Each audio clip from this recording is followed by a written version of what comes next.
Welcome to the Outer Realm with Michelle, Desrochers, and Amelia Pisano. Airing live on the United Public Radio Network, 105.3 FM in New Orleans.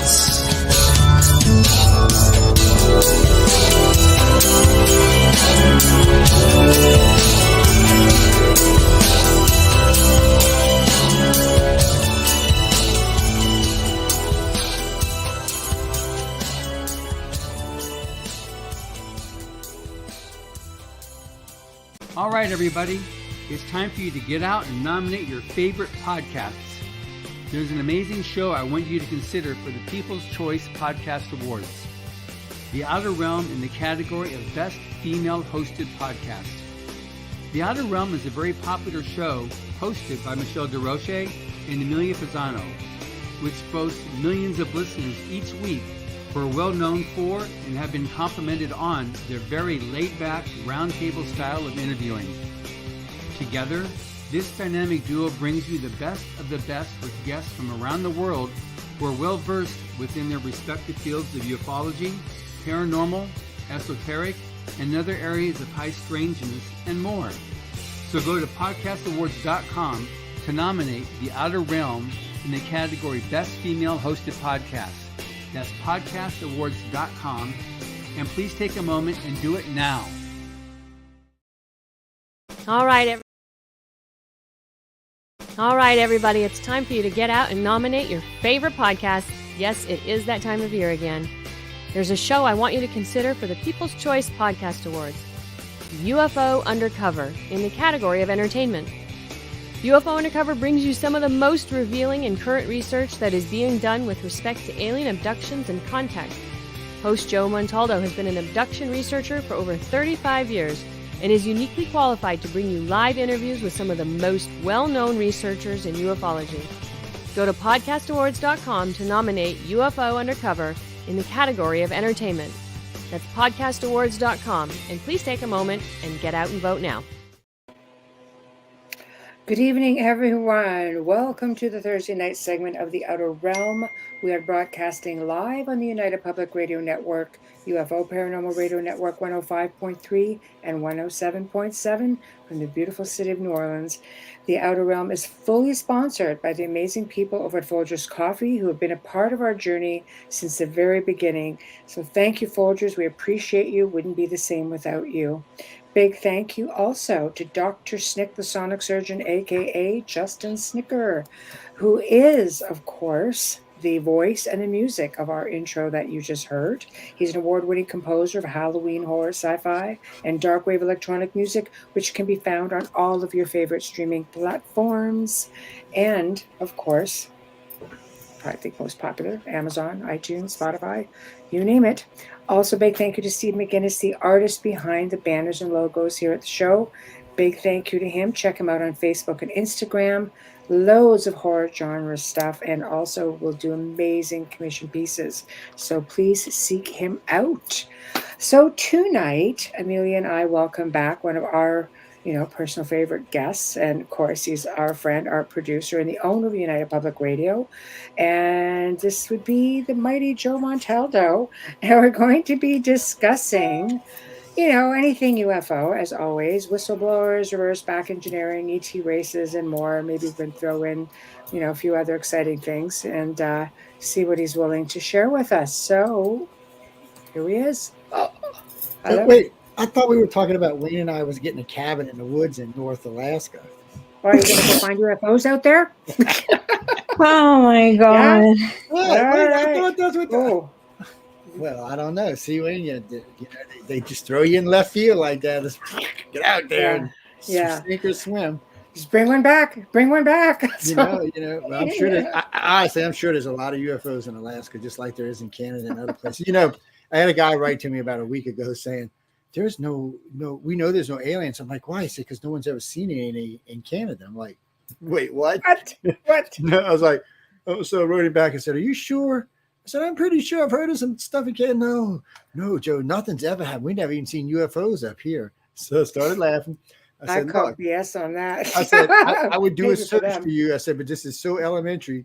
Just go in and type in UFOs in Canada or aliens in Canada. I said, a couple 100,000 links are going to come up. So just take your time and go through them. I said, some might be real, some might be fake. I said, they've even got, strange and weird animals running in the woods up there. He said, well, I can believe that. I said, but you can't believe there's aliens flying around. I was like, whatever. Yeah, He right. thinks El Chupacabra lives outside of Ontario. Well, I don't know that they're here, but I don't know. Maybe I thought Canada was a little cold for El Chupacabra. He likes it, in South America, in the middle of South America. So he likes to be around the equator. Something, yeah, I may find him on a Skinwalker Ranch somewhere. No, there's nothing at Skinwalker Ranch. It's not. It's just boringness. It's boringness. Saying that 3 weeks I spent out there, and look, I was like, wait, what? Skinwalker, what's going on? I was like, okay, let's go look around. I'm not kidding you. We spent 3 weeks out there, and not even so much as a. It was the only thing we found. We did find some anomalies like ultra high radiation. So actually, the reason we only stayed 3 weeks is because if you stay more than that, you're risking contaminating yourself. Do you think there's a lot of ranches in that area, and they're coming forward now, and they are basically saying, you know what, we have anomalies as well. It's not just this one. They all share the same mesa, the whole top. Yes, and they're all probably being poisoned by somebody. We're not going to mention who, right? Because we don't get shut down. But definitely, I mean, you could go right now. Anybody could do this. You can go buy one of these. Go to one of the survival stores and buy you a radiation badge. Clip it to yourself or clip it to your car, and go ride right through. You can ride through the desert right where we're talking about here, and see if the badge turns pink. Really? Before you even get close, it'll be pink. Yes, it's just a highly contaminated area. It's one of the first places cattle mutilation showed up, and the reason why is so they could test to find out if there was high radiation. It's one of the reasons I actually learned. It's one of the reasons I created the theory about cattle mutilations from spending that time out there, because I got to thinking about this. It was you're only finding cows where certain body parts move. So I started asking doctors, what would those body parts have in common? And I asked somebody in the military, and they said, well, that's where radiation would show up first. And then I asked a couple of doctors, said, yes, that's where radiation. So not only would it show up first, but it would show up in the highest concentrations there. So that's the parts that we're missing. So then the question came, why would an alien take a cow, remove its parts, and then put it back? Now, why would it do that?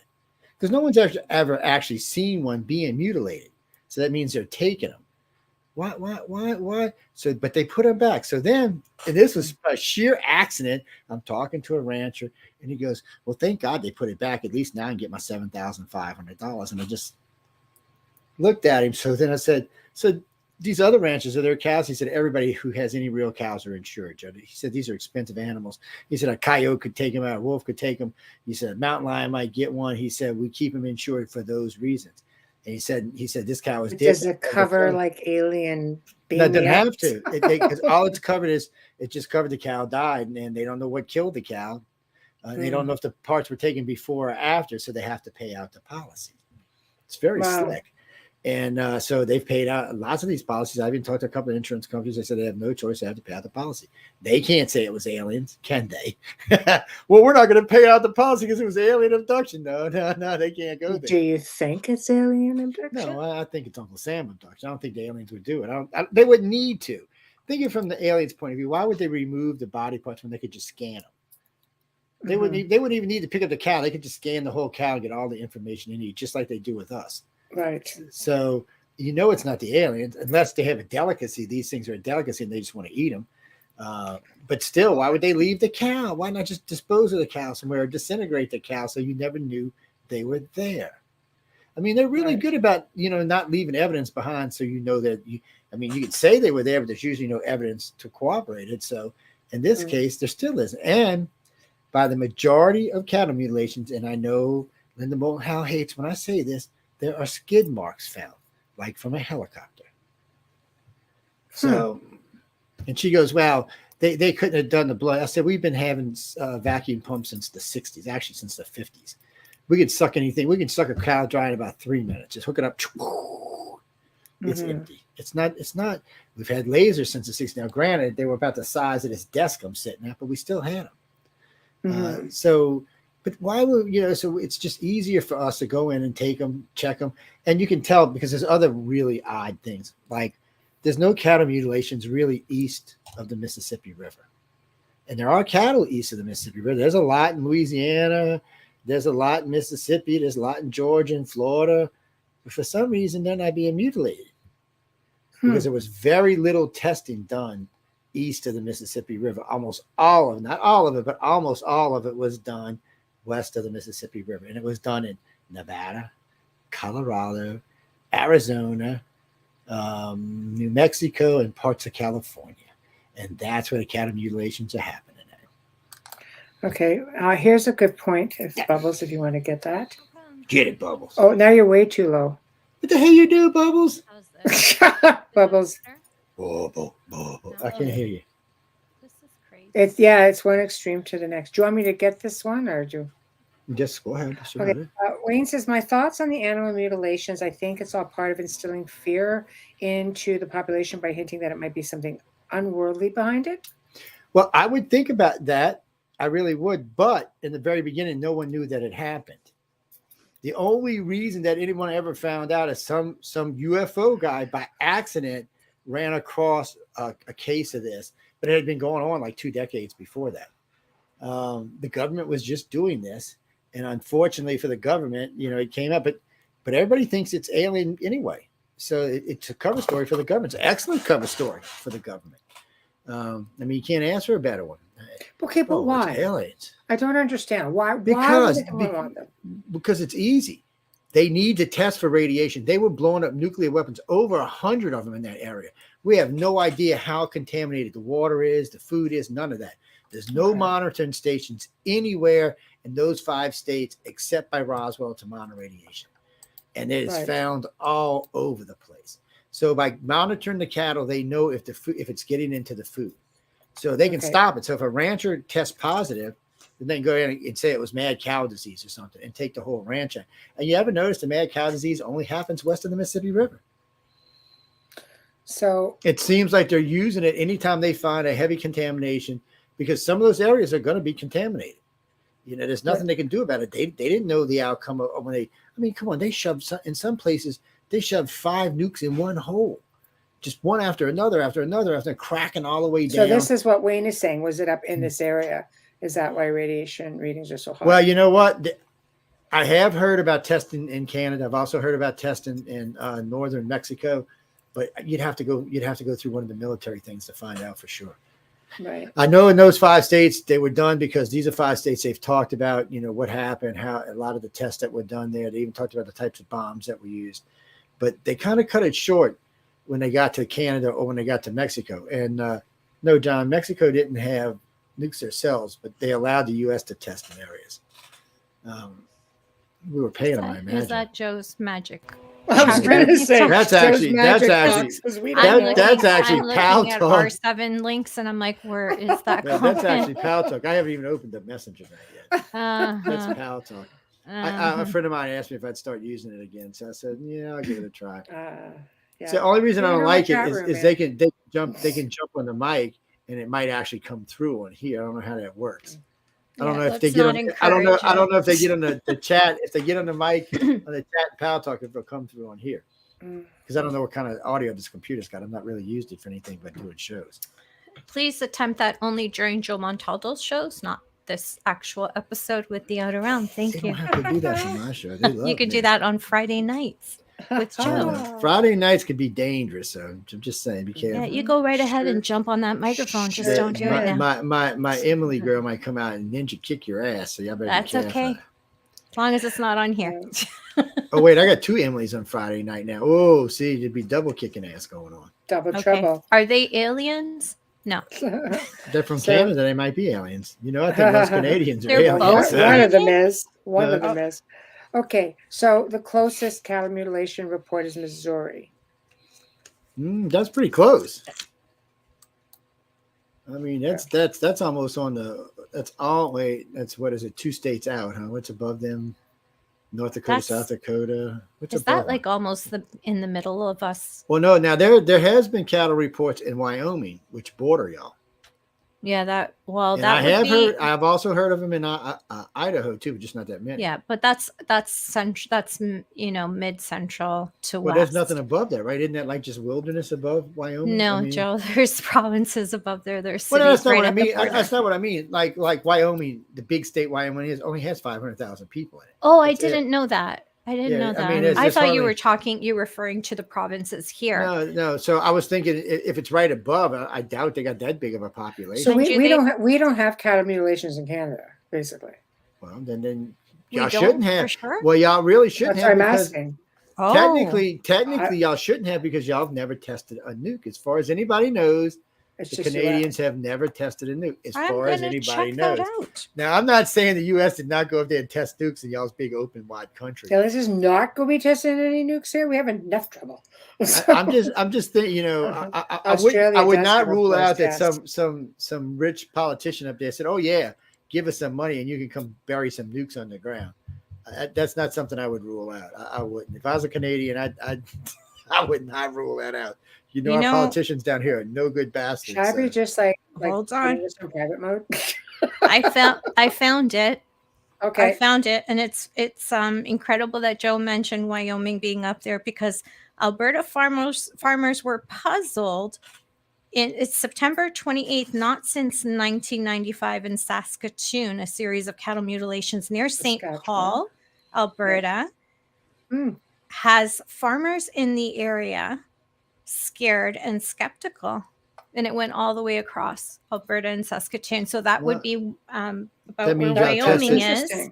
Because our own, I don't think our own would do that. Well, all that means is you tested clear. That's not since 1995, though. Yeah, if there's been none since 95, that means y'all tested clean. That's 28 years ago. Now, in the U.S., there haven't been any really that recent. And the ones that have been kept hush-hush because the farmers don't want people walking around on their ranches and messing with stuff. But I liked what Tamara said. Y'all could have toxic waste buried all over the damn place. Well, she said they just did. Yes, because I know y'all were involved in it. Toxic waste, yeah. Yeah, I know Canada was involved with it. I know the U.S. was pretty heavy, too. Well, U.S. is supposed to be just buried the rest of what it had. Jade. Hello. Sorry. Hello, Jade. Hi, How Jade. are you? Hi, Jade. Thank you. That's Jade. Your name in Italian is Giada. Giada. Just say hello, it's Giada. We actually have Jade in Italian. I love that name. That's why. Okay. I don't know, but the cattle mutilation thing is just a weird thing because you can't find it anywhere else in the world. They said they were going on in South America, in Mexico actually, but they were busted, found it out that the guy was scamming the insurance company, and he was just shooting cat. Well, he was just doing weird things to cows. He had them in a big water tank, and he would take them out and say, "This is how they were," and then say they were dead and collect from the insurance. Right. And somebody went to go skinny dip in the water tank, the guy and his girl, and found a bunch of dead cows. Oh. And called the sheriff. That's how everybody found out. Oh. It's weird. It's weird because you always have to look for the answers first. I got a rule. Technically, when I got in the field, God, longer than somebody's been alive in chat, I was. Thank God. Talk too much. He's and telling tales. Just disappeared. Whoever you insulted just deleted you off the screen, Jojo. I know. We'll just wait for him to come back on. You're still talking? What are you doing? Don't ask me what went on there, girl. I don't know. I guess to keep the screen. The screen just threw me off. Tamara said aliens took you. Wayne said pop. Obviously, whatever we were saying, nobody wanted us to be talking about. I was like, oh, shit. Well, they don't like when we debunk stuff. It's never good. I remember when I think he was abducted and we just had time frozen. Check your watch. You see my watch? It tells time in alien times. You'd actually see, that's what I'm wondering. How many hours did we just pass? Because I want to make sure I didn't buy anything on Amazon. We'll know when you see that alien baby when Versace's staring out the window at that little baby going, hey. Oh, wait, Versace can't see. He's partially blind. They could stand right in front of him and he wouldn't even know it. Yes, but dogs don't see necessarily through their eyes, do they? No, very perceptive. Okay, so where were you before you got beamed out? I don't know. We got beamed out of here. I know. Okay, so aliens just love y'all all. That's all I can say. Peace, love, and alien to what were we- everybody. Oh. What were we talking about for real? I don't know. See, the alien said, no, we don't want to talk about that anymore. No, you said that somebody doesn't like you. You were talking about aliens. Someone in chat. You've been doing this for longer than someone in chat. I don't remember. I know, huh? I've The been cows telling in the you you water. were Oh, yeah, we were abducted. talking about that. We were debunking the one down. The cow Thank you, mutilation Tamara, in you're South America. Yes, Tamara, you got a job. Yeah, no kidding. Cow soup. That's pretty good. No, but Ew. when they went to go skinny dip, and that's what they found, and they reported it to the local sheriff. There was something like 140 cows in this thing. Wow, I'd love to see how really? big this water tower was. And Wow. In a but- water tower. this guy was a general. He went to prison, by the way. He was a lot of money he had been scamming. He had already done like 30 cows, and I think he was getting like 10 G's a cow because there was some type of they were the short Mexicans with the they had the horns that came out the side, but they had colored layers in them. They're really sought after for making jewelry and stuff after. So not so much for their meat, but for their horns, which is strange. But he was killing them and just selling them. He was removing body parts and saying, "Hey, I found them here. Look, their skin's all wrinkled and melted, and these parts are missing, and the blood's missing." And he had a good scam going. He just should have quit for a while. He went too far. Crazy is what he did. I think he was trying to do the whole herd. That was insane. Okay. So getting back, Knights, I believe about you need to 5% of what's coming out right now. I'm sorry. Okay, well, you need to let us read the question. To all your audio listeners, read the question. Ours are different. You than act yours. like we're never at the meetings. No, I think Joe's been abducted. I know. Somebody stepped in for the meeting. Okay, I got this. Joe Montaldo, hi Knights, welcome back. What do you think about all the reports coming out on disclosure? Ooh, how much time do you have? Yeah, because we're gonna. No, actually, I'll be honest. I only believe about 5% of what's coming out right now. Most of what I see is government junk, garbage. Came out with? I'm more curious to why right now, not the military, but Congress is so interested in UFOs and alien spacecraft. The government's no more interested than they ever have been. They're the same way they've always been, and they're still not telling anybody anything. They're like, "Oh, Mr. General, you got to tell us." They're like, "I'm telling you crap. You're a senator. You're not a lifer. Get out of here." See, it's different for the military because you can say military is lifers because a lot of them are, especially if they're going to be colonels or captains or generals. These guys are lifers, so you can trust them with secrets because they're not going anywhere. But you can't really trust a senator who might be out next I term. don't think you can trust anyone, to be honest no, with you. there are I people in think the a lot of military I people would come with a price. No, there's people in the military who don't have any price. There's no way you could bribe them. There's nothing you could do for them. If I not, don't believe that. Well, if that was true, what you believe, this country would be far worse off than it is. No, today. but you're saying no one. You're making it. No. I'm not saying no one. No, boo. Okay. So when I look boo. at this, no, because you boo, you from from Louisiana, you say boo. Yes, I know it's cute. So anyway, most people are not going to have any price that's worth pricing over because they're not going to know anything that's worth knowing. The people who really do know stuff, most of them you're not going to be able to buy. You might be able to threaten, but you're not going to be able to really buy them. There are people you'll always be able to buy, especially if they're serving in the House or the Senate, places like that. They're easily bought. People that are outside the military. Yeah, this is where most of the money. industrial secrets come from. Is people who are contractors for the government. Yeah, that's who usually gets them out first. Military people, especially lifers, because first off, if they get busted, they get executed. There ain't nothing else. You just get shot in the firing squad. Boom, you're dead. There's none of this other bullshit. You go to Leavenworth for a few years until you get shot, and then that's it. We still execute traitors. So most military guys, or even military females for that matter, are not going to trade out the country. So if they were, we'd be in a much more dangerous, precarious situation than we are. So today. do you think maybe that this is done with permission?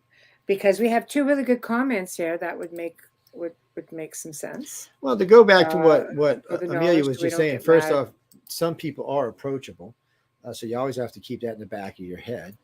Oh, that's what spies are, right? That's why I'm saying. And then you've always got your unfortunately your government that can't be trusted. I mean, I agree with Jada. You want to think that you really want to think that all of our congressmen and all of our senators are unapproachable. but deep down, you know it's not true. It's like Trudeau. We know Trudeau might as well learn Mandarin. Okay, and it's not just Americans who think that, or Mexicans or Brazilians. You're looking for miracles. That, So the problem is here is we know we've got issues as countries, and how you straighten these out. So this is a distraction, is what this. Oh, come on! What the hell? we can still see. Oh yeah, but I can't see y'all. It just goes. It's the scary part is you're the one running everything. I'm not running anything. It shouldn't be you. No, I know, but it shouldn't be you dropping. I'm talking about the whole network part. I'm not doing that. Y'all in control of the network tonight. I'm just sitting here. I'm not even on it. Technically, I said I'm not getting blamed for a change. Yeah, well, I'm not even on a network computer tonight. I'm just on a personal computer tonight, which I don't know why it keeps doing this. We'll just keep moving the mouse around, I guess. So basically, going back to, let's face it, whistleblowers. There's a lot. Like Bob Lazar. There's one. There's another big one. But why do you believe Bob Corey Lazar? Good, Dr. Greer. Sort of like, man, Dr. Greer. I would never believe a word of Dr. Greer ever came out of his mouth. No, but he's titled and labeled a whistleblower. We're not saying that we believe them. No. Greer doesn't know anything. People Greer knows stuff, supposedly. But Greer's been wrong. Think about it. So I did this just recently for something I'm going to be doing at the Washington Press Club in a couple of months. So this is how Greer breaks down. You can go back to 2005 and listen to the entire thing. Now, everything that was said in there was all stuff that was supposed to come to pass, which none of it has come to pass. It's kind of like Al Gore's 2016 date for when he made his movie. None of that came to pass either. I never saw that. You have to judge people by what they say and by their actions. Well, when you say a bunch of shit and nothing happens, ooh, you look pretty stupid. Nobody wants to talk about Greer because Greer makes money. I mean, his average, to go out with him on an average to go watch the spiritual aliens out at night on the beach is $3,600 a head. It's probably more than that now. It was $3,600 a head. It's probably more like $5,600 a head. So, really. I mean, and what does he know about spirituality? See, he was a doctor at New York General in the emergency room. And why did he quit a lucrative career to become an alien chaser? I don't know. It's pretty life-changing for people. It really puts. But what changed his life? He didn't see anything. He didn't have an experience. Wasn't he a surgeon?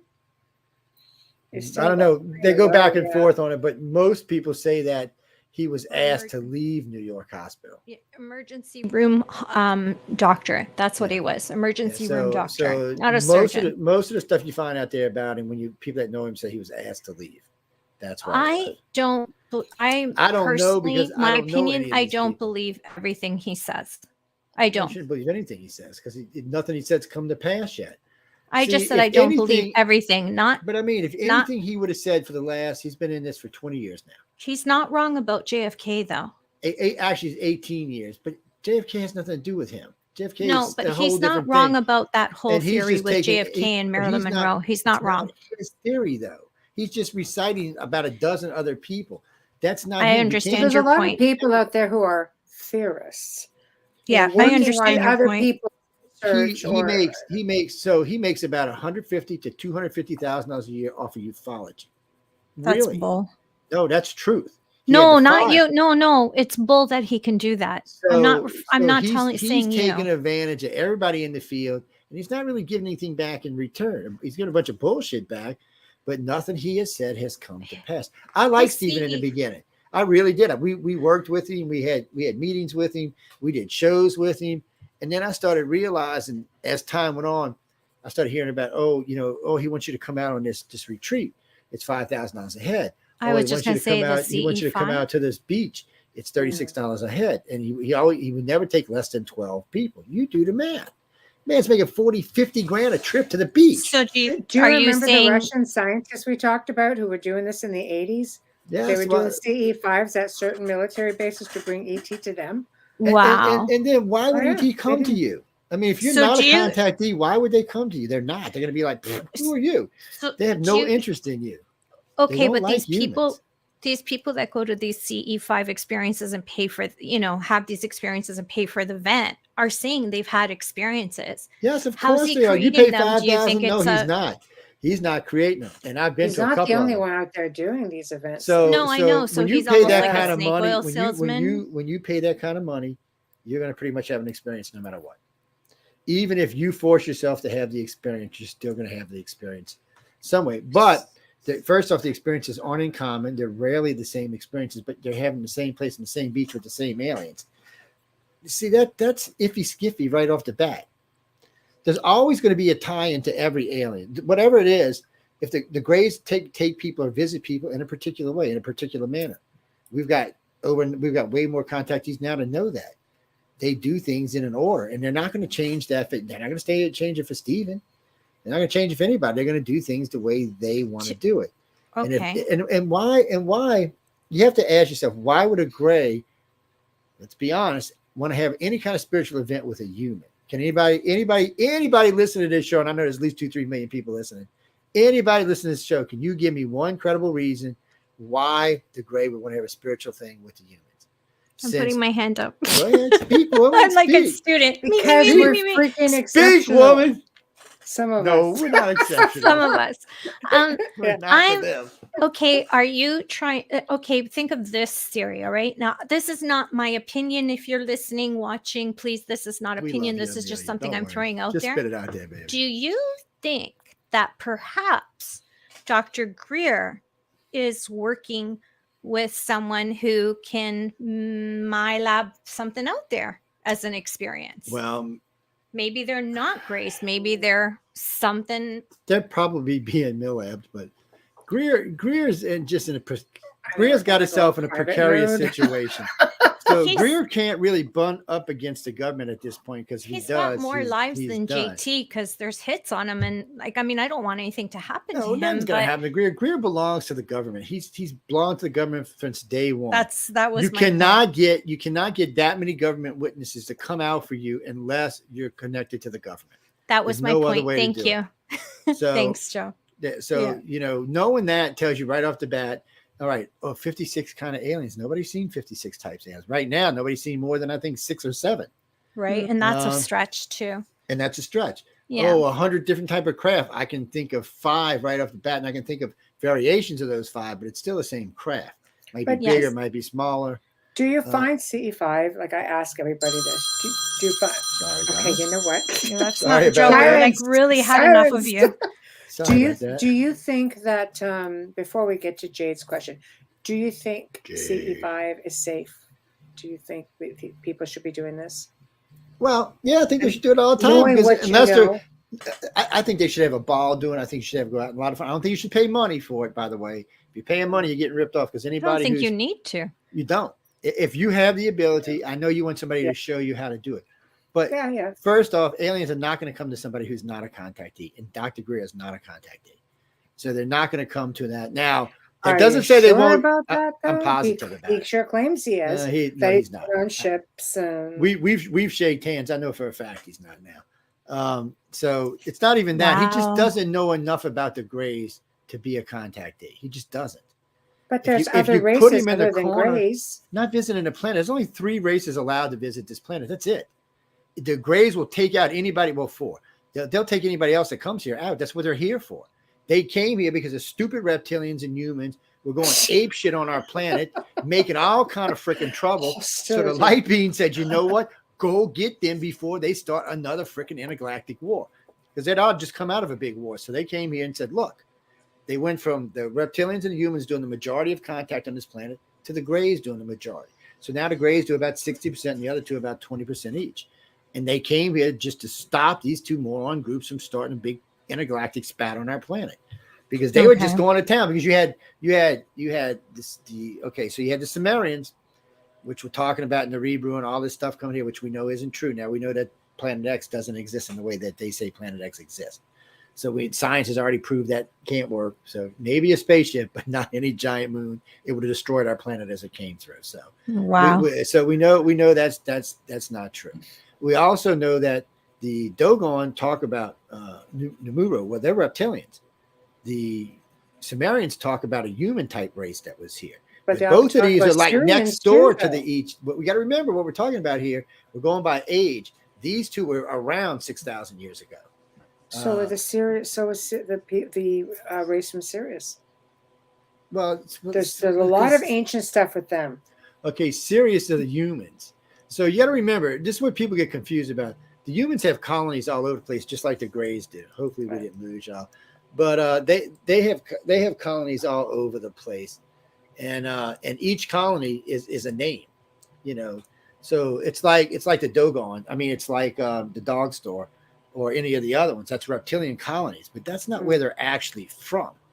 But it is still reptilians. The humans and reptilians have quite a few colonies around. And that's why so many people got confused in the early days about what's an Anunnaki, what's this, what's that, what's this, because they didn't realize that they were going by their colony name, not by the race name, which, by the way, no one knows. To date, no one has ever repeated the human aliens race name, for that matter, the reptilians either. They've never told us. Mm-hmm. So you can go ask a lot of people, and they may come up with some bullshit names, but you will not find it in any group easy. of Our network contactees. owner would be really upset that you're cussing right now. That's right. It's he can cuss though. So but you'll never find any coherent group of contactees that will give you a single name on the humans or the reptilians, because they don't have them. They'll give, somebody will tell you this, somebody will tell you that, somebody will tell you this. But if it's a real name, then all the contactees would know it. Mm-hmm. But they don't. And I don't know what the reason is why they haven't told us. I know they've told quite a few times that the Dog Store and all the Dogon is just it's just a colony. It's not where they're from. Supposedly both races are have several colonies. Actually, from what I understand, several hundred colonies. So when they're visiting here, it's still the same race. It's just a different colony. So you might have someone from Sirius visiting the planet. You might have someone from this group or that group. And remember, they have different names for them than we do. So why would we call them the name? So we're naming these for the aliens. Well, Jade has a good question here. Very good question. Jade asks, Jada. I'm going to do that too now all the time. Jada. I'm waiting for her to whip out a lightsaber. Jada. Like Jada De Laurentiis. It's Jade. What if we can't pronounce it because it doesn't have an audible enunciation? I will not rule that out, because there are parts of their language we're not going to be able to speak. And remember, for the most part now, they don't speak anyway. They're telepathic. But I would not put it past it that it is something, because I know with some of the human and some of the Greys names, their names themselves are unlegible by a human. We can't pronounce them.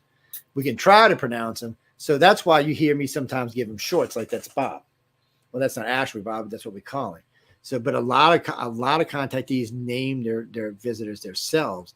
That way they don't have to try to learn some name that's 360 characters long with 50 syllables. There's just no way we can pronounce it. Our minds have not evolved to that state of being yet. But we're getting there. I mean, we're doing better. Look, every year we're doing better. More and more people are coming forward. More and more people are sharing their part of the story. And to me, it's always been the same thing. I listen to every abductee and contactee I can. Currently, the organization has about 114. We just counted because I guess got a new computer to put them on. And so the thing of it is we just look for things that the same. We know there's going to be differences, but we also know there's going to be the same things. All contact are going to have same variables in them. The way they pick you up, the way they knock you out, the way they communicate with you, certain sights, smells, and sounds, certain colors are all going to be the same thing. And knowing those is the difference between knowing what a real contact is and what's not a real contact. And the other problem is, we got a couple of problems. One, we do have a government out there planning false contactees.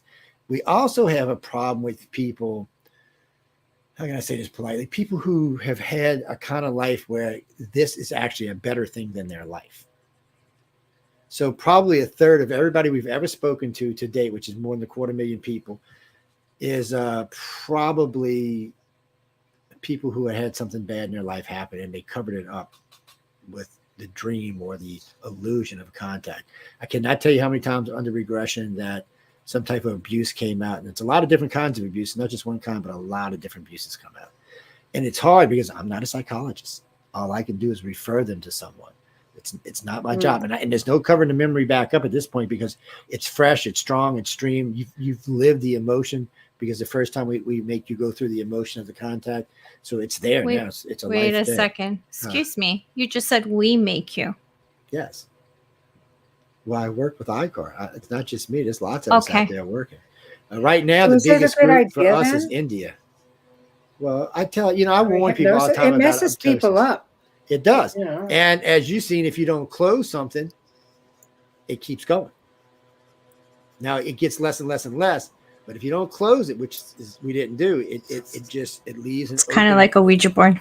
It is. It just leaves an We're not opening talking into your about head. me, just so y'all know. Yeah, we're not talking about Michelle. No. And No. we'd have done a kind of hypnosis for Michelle. Yeah. First, we'd had to have Not Wayne on tie her Michelle. ass down. Yes, For we'd have someone Wayne else, tie her an actual ass person. down, just and give her some drugs, and then Yeah, we maybe. need to really specify that. Yeah. Yes. Wayne, I'm gonna send you some chains and some sodium amytal and some sodium pentothal. Mix it together. Give her two in her brownies and chain her ass down. Yeah. Yes. Wow. Then we might be able to hypnotize her. And still, You have to have her eat those brownies first. Michelle's Well, not a chocolate fan. Well, we'll do something. Maybe some blondies or something. Maybe something we know she likes or something.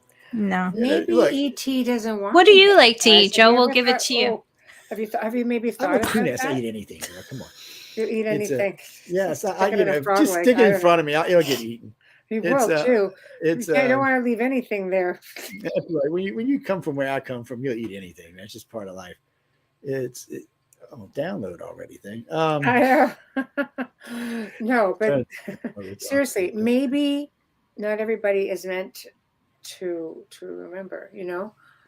Well, no. So people, this is what they do. So like in this room and other times when we're doing this kind of stuff, you'll notice there are some people that are much more comfortable with this, much more willing to talk about this. It doesn't always mean they're right, mind you, but it means that they've come to terms with their experience. Now, unfortunately, we're humans and we can only understand things through our own understanding. So when you look at something, you can say, oh, it's this, and this. But since our brains only can go so much and our IQs can only go so high, we're missing something. Because the aliens, of course, can see at a higher level than we can and understand more than we do. So sometimes when they're telling us something, we miss the meanings or we get part of the meaning, which changes what the meaning is. Or when you're witnessing something or event on yourself or someone else, you may not always get it 100% right. It's unfortunately, we can, and of course, the more intelligent a person is, the more they're going to retain of what they've seen. But then it's a tough thing because, so if we did everybody in the room, right, let's just say everybody in the room was a contactee right now. So Dolly's been around the block a few times, so she understands this a little more. So if you go through this and you go through each individual in here, and if they're all contactees, there are going to be similarities in what happened to them. And then there's going to be this part that's entirely different. It's a double thing. So part of it is what you made of the contact, and part of it is what the alien made of the contact. And then there's the truth. So it's like a three-edged sword, basically. Your view, my view, and the truth. And that's really how it is. And because the Greys, especially the Greys, they're just so far ahead of us. It's hard for them to enter. See, with the humans and reptilians, it's different. They're way far ahead of us, but they still remember being us. In other words, they remember being the awkward, fumbling, dumbass people who might nuke their own planet or go out in space and do something stupid. They remember that still. The Greys do not. The Greys do not think it's funny. It's like the Queen. It's not amusing. That's just how they are. They know way more than the other races put together, and they want to see mankind make it.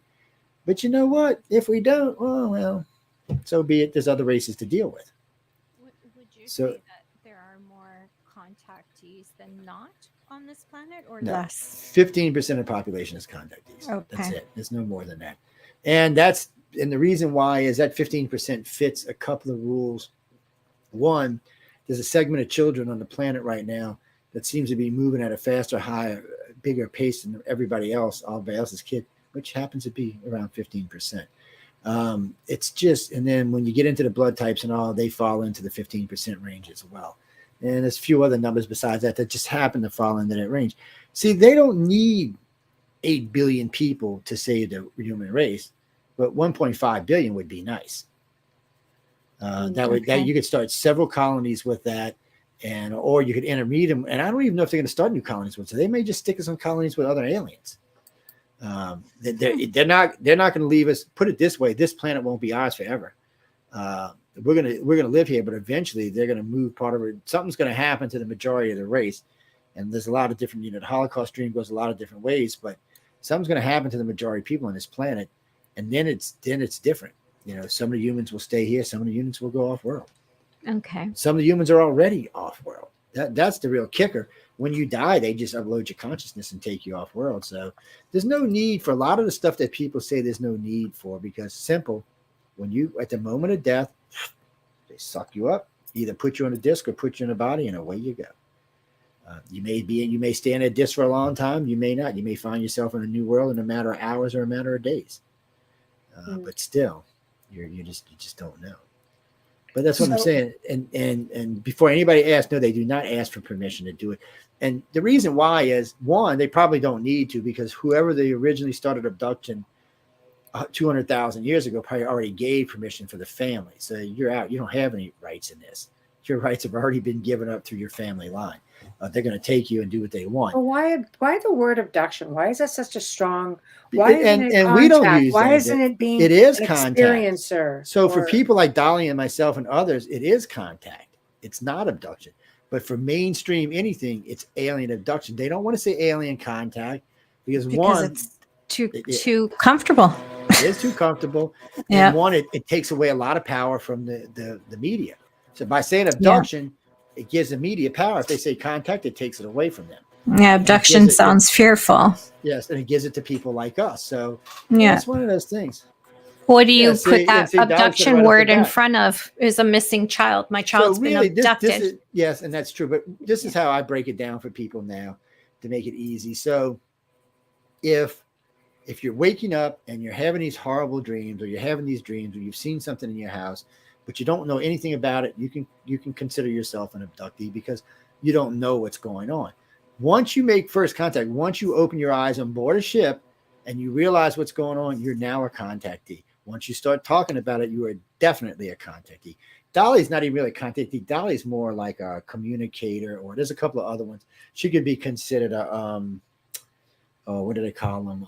Damn, I forget right now. But there's a couple of other terms, because contactee means that you're a contactee, but usually the people who have advanced over that, there's another term for, because they really do want people out there talking and communicating about it. Oh, they're keepers. That's what they are. Keepers are the ones that work with the contactees and the abductees. They're inside the group. They know more about what's going on than anybody else does, because they're privy to the information, but they still don't know everything by any means. I would never, ever, ever tell anyone 100% of what I've experienced. That would be utterly ridiculous for me. Well, because there's no 100% anyway. I give certain bits of information. I would never 100% give. No way. Well, it's for us. Okay. Yeah. No, I'm just saying. Yeah, I think you have to be careful with stuff like that. Well, you have to. Well, see, ICAR only gives out 50%. So 50% of what we call abduction criteria we've made public. The blood type study was on me. I shouldn't have made it public. It turned into too many people just took it for a whole thing that it shouldn't have been taken for. And because it's not, it was designed for a particular reason. And see, you definitely probably, well, not definitely, but it's O negative alone means you have at least a 60% chance of being taken, of being an alien contactee or abductee.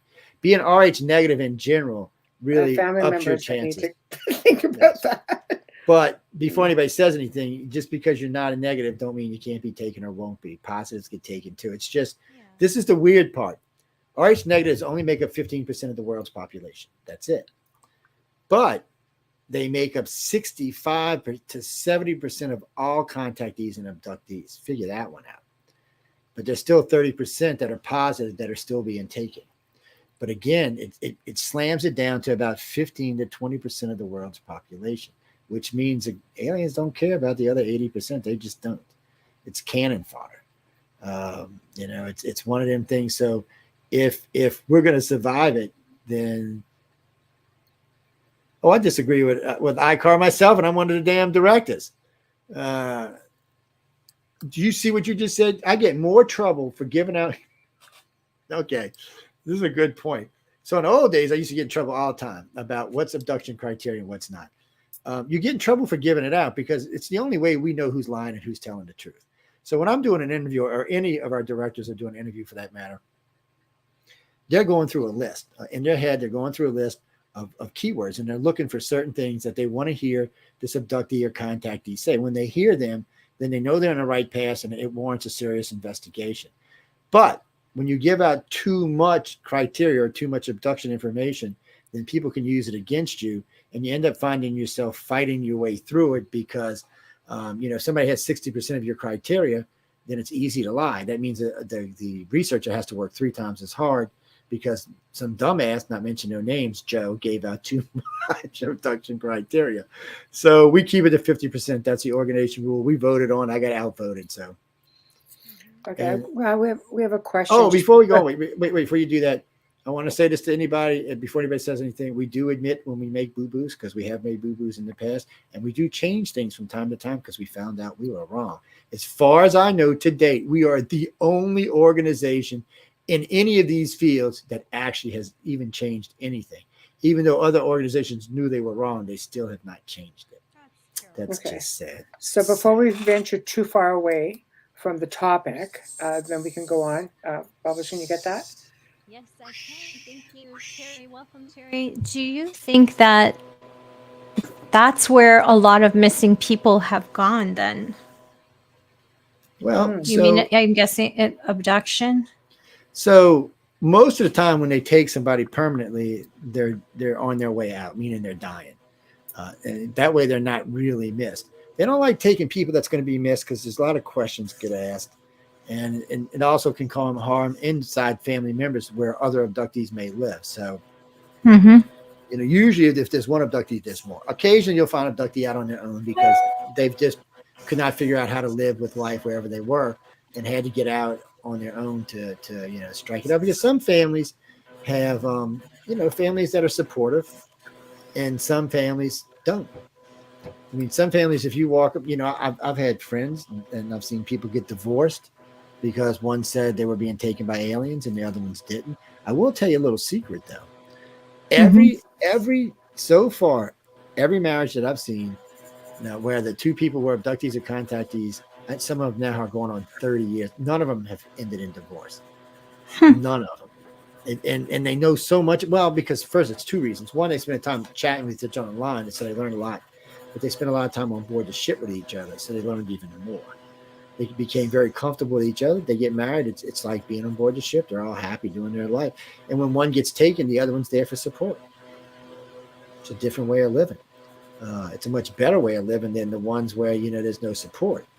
It's hard to live with somebody if you're having this happen to you and they don't believe.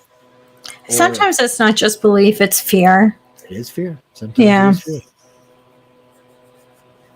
They're afraid of what they can't control. Nights. Technically, there's 5. I always say there's 4, but it's technically 5. So there's the light beings who rarely come visit. And they don't usually come visit in whole either, by the way. Let me correct that. They usually take a piece of themselves and stick it in somebody and send them to Earth. So the question to Joe's answer. The question to Joe's answer is: you said there are 4 races coming to the Earth. Yes, Who is the 4th one? Thank you. This is what happens when your boss comes on the show. Yeah, y'all supposed to be working the buttons, not me. See, if I was working buttons, this stuff wouldn't You're happen. not supposed to read anything unless it's on the guest screen. All right. I'll be so anyway.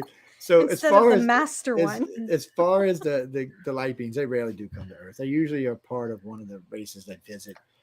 They can't really get around humans that much. If they came here as intact, they would burn up any human around them. They're like, I guess the best way to call them would be like liquid plasma. And then you've got the grays, the reptilians, the humans, and the white.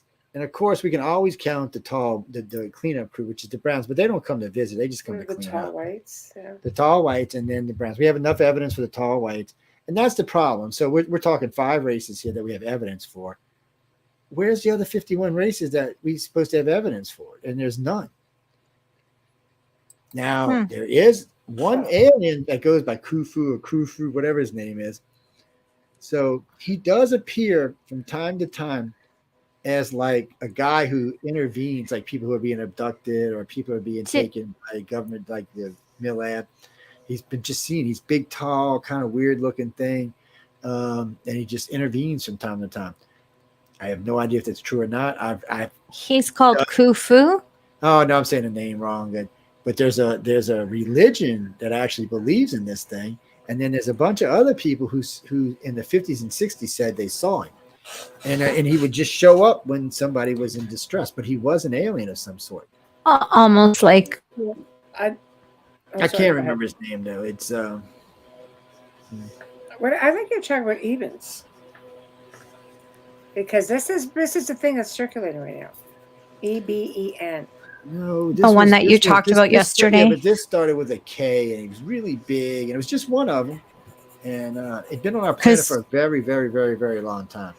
It's just funny because Khufu is a Sicilian dialect, and it means who did it. That's also Who did Pharaoh. Yeah. It's I'll have to find his name, but I haven't heard the stories recently, except for when I was talking to somebody about a particular religion that came up. Is he almost like a Mothman kind of thing? No, he's just, it's just weird. The people I've heard talk about it actually were credible. I just didn't understand exactly what this alien was supposed to be, or who it was, or was it just something that was manifested? Was it something that was made by the government? You got to remember, people, the government's sneaky little no good bastards, and they will fake stuff. So thanks, YouTube. They will. YouTube loves me. They've got a big section of this as Joe Montaldo. What about the differences between, like, what do you know about Ebens, EBEN, the difference between them and the Greys? Because this is something that's going on right now. That's something somebody made. Oh, see, that's my whole point. That's something somebody made. That's why you're here.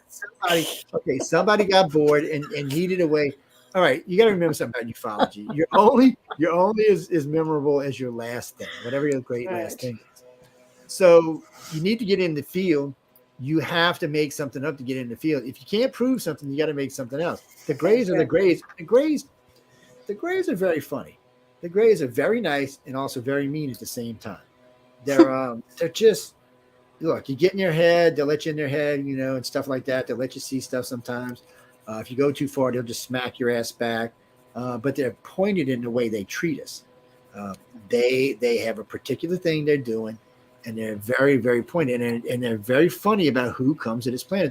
The council and the light being sent them here to make sure this is a protected planet. So they're just not letting anybody come here. It's just not going to happen. So the only aliens that have been here have been the aliens that have been here for the last. Well, the Greys have been here as long as the humans and the Greys. Greys and humans have been here the reptilians and humans have been here about 200,000 years. The Greys probably 40 or 50,000. They were sent later on because there's two stupid races, and I shouldn't call them that in case they abduct me.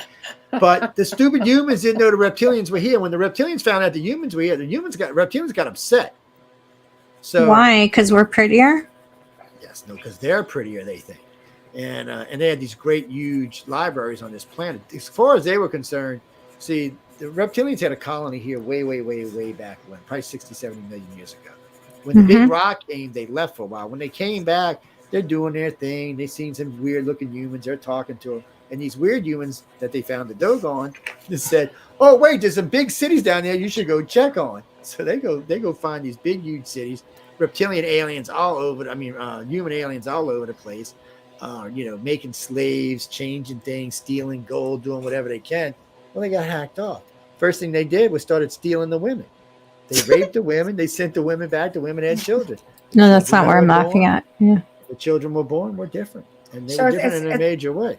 It sounds to me that with these Ebens, whatever, anybody who's interested, I like to bring things to the surface because I research a lot. But if you check out Gaia on a show called Cosmic Disclosure, season 17, with Emery Smith, who I really like.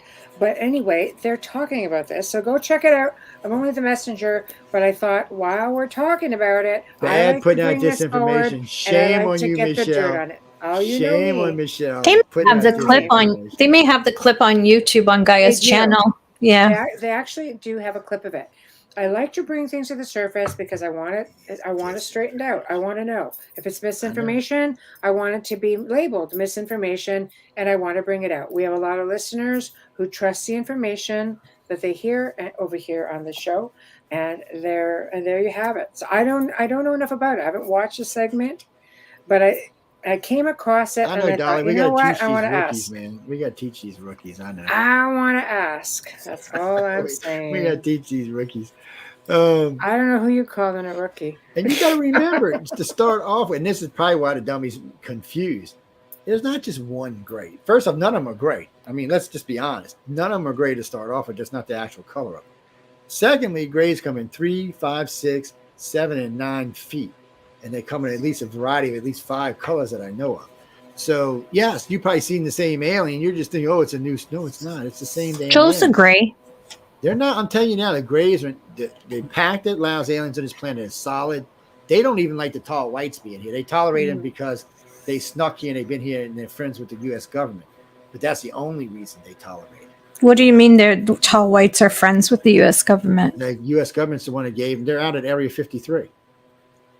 They've been out there now for 50 years at least. Area 53? Yeah, there's several areas out there. That whole New I Mexican didn't know there. I So only know look, of 51. Like, I don't know. If you ever go look at the map, so you go look at the map in Las Vegas, you'll look up and to the right, you'll notice there's a big empty area that goes all the way around that. Well, that all belongs to the government. It's all a no-fly zone. So you're saying Nevada? Yeah, it's pretty much half the state. Okay. But it's Can not I just just any- say something? And we're not going into this topic. I'm just making a comment that is something you can look up. The most missing children that go missing come out of the state of Nevada. That's just Wouldn't food for surprise thought. me. I'm going to leave it there. Wouldn't Yeah, even keep us on. surprise me. Yeah. Well, Here's a They question. have Doug Michelle all the time. Last time No, I was on this. that's a statistic that you can Google on anywhere. But The last time I was on this ship with Michelle, she was trying to choke out one of the little. I said, Michelle, you can't do that. What? I said they're going to make you float all around the ship if you. I mean, she got walking around like it's a cartoon or something. Like, Michelle, put the damn alien down. Oh, you gotta watch her all the time, people. She's bad. Like I'm that. lost. I'm alien friendly. There's one sitting in the back. Yes, she's alien friendly. She banging his head in the wall, and she The poor Gray one was made like, with burn I up rub his blanket Buddha belly and doesn't everything. count. the Gray was like, he looked like he was drunk or something after Michelle got. Yeah, he's happy. Around. He's sitting in a He like was 300-year-old chair. He's loving it. I He's know. I'm man. living vicariously through him. Well, you know, like purple. See, the thing about the Grays is funny. There's Okay, like can we ask the question first before you start? what? Okay, Oh, go I'm ahead, sorry. Amelia. Because she's doing that thing again. Okay. Okay. I'm Terry just says reading. that's messed This is a up. guy because you remember when Look, that I had to thing close came, my you have to ask the messenger so I question. wouldn't read off my messenger. So y'all should be glad. Don't even. Go ahead, Amelia. Okay. Terry says that's messed up. How do you know if you were taken from the government versus the Greys, etc., etc.? You need to find someone like me, and I'll tell you if you were or not. Yeah. Actually, sometimes you'll know. There's subtle differences. The government's the way they cover memories is not. See, the Greys now don't cover memories; they use loop memories, so it's a much different thing. So the government usually they'll use somebody that's empathic or telepathic, and they'll use sodium anisole, sodium pentothal. Y'all thought I was kidding earlier when I was talking about this, but it's true. It's the true serum drug. In case y'all didn't know that, that's what it's Yeah. for. It's to make you tell the truth. Sodium pentanol. Yep. But it allows you to become very susceptible. So it's easy for someone to hypnotize you back into whatever they want you to believe, or to erase a memory, or to hide a memory. And if you happen to have a good hypnosis that's telepathic or empathic, you can make the scans much deeper, and you can put the memories much, much deeper, where you'll have to get somebody who really knows what they're doing, and somebody can bring somebody down to about a level 10 to pull it out. But, usually they're sloppy, they're fast. They put you around level 3, level 4. Oh, well, unless something triggers it, you won't remember. But you never know, people. Remember, sight, sounds, and smells can trigger memories. That's why I tell people, if you've been abducted, go around stuff, just pay attention to your sight, your senses, your smells, because it may trigger something. Okay. I put a lot of people on it. Yeah, Dolly says, I'm a little shocked by this because I know a lot about Snowden. Chat room. Dolly says, Edward Snowden came out and said no government has anything in working deal with ET. They don't. That's a true statement, too. They don't. ET doesn't want to have anything to do. It's hard to make humans understand this. They always want to think we're the biggest, baddest, greatest thing, but we're not. When it comes to the universe, I wasn't aware Snowden had any association or contact with Snowden had some, and then Mary Jane had some, whatever his real name his is, wife. I forget. No, Okay. you remember there was an 18-year-old, what was the guy that was releasing the documents in England? What was his name? I can't think of his name. Anyway, he's real famous. He stayed over there for years before we could get him to come over. What the hell's his name, y'all? Come on. I don't know. I He's just very know famous Snowden. too. And he's the reason why Snowden did this. So but before Snowden did it, this other kid did it. Okay. And he was 18. He released all kind of documents, and some of this had to do with aliens. And then, of course, he was put in prison, and then he had a sex change while he was in prison, and then Obama let him out. Yes, I can't remember his name though for some reason. But he sent all of his stuff to the guy in England to release. He was staying at the embassy, the Ecuador embassy or something. What the hell is his name? But Snowden also had gotten information that suggested that the government didn't know anything. Dolly says Snowden had access to all government information, and that's why they wanted him to shut up. Yeah, I know a lot about Snowden. This is just the first time that I've heard that. Thank you for that. I had no idea, because everything I've ever done research on him has been regarding the privacy of all of us. You know. You know, Jade, you give us too much credit. Ants are smarter than we are. Jade is saying exactly what I feel at times. I feel like we are the equivalent They of an work ant together. colony. No, their ant colony would be, when it came to aliens versus ant colony, they would think the ants were more intelligent than we are. It's and ants are actually quite intelligent. Workers. Well, it's more than that though. They speak they can actually speak cross languages between the different ones that we can't do. They already know how to get across. There's a lot of things they can do that humans haven't figured out yet. Come on, I'm watching build ant bridges across the thing to save their colonies. We can't do that. We'd have to go get heavy equipment and shit. Yeah. It's just fun. I mean, it's there are MILABs, unfortunately, but I can tell y'all how to avoid MILABs. Don't ever say you're an abductee or a contactee. Don't involve your family, and stay out of it. You won't have to deal with it.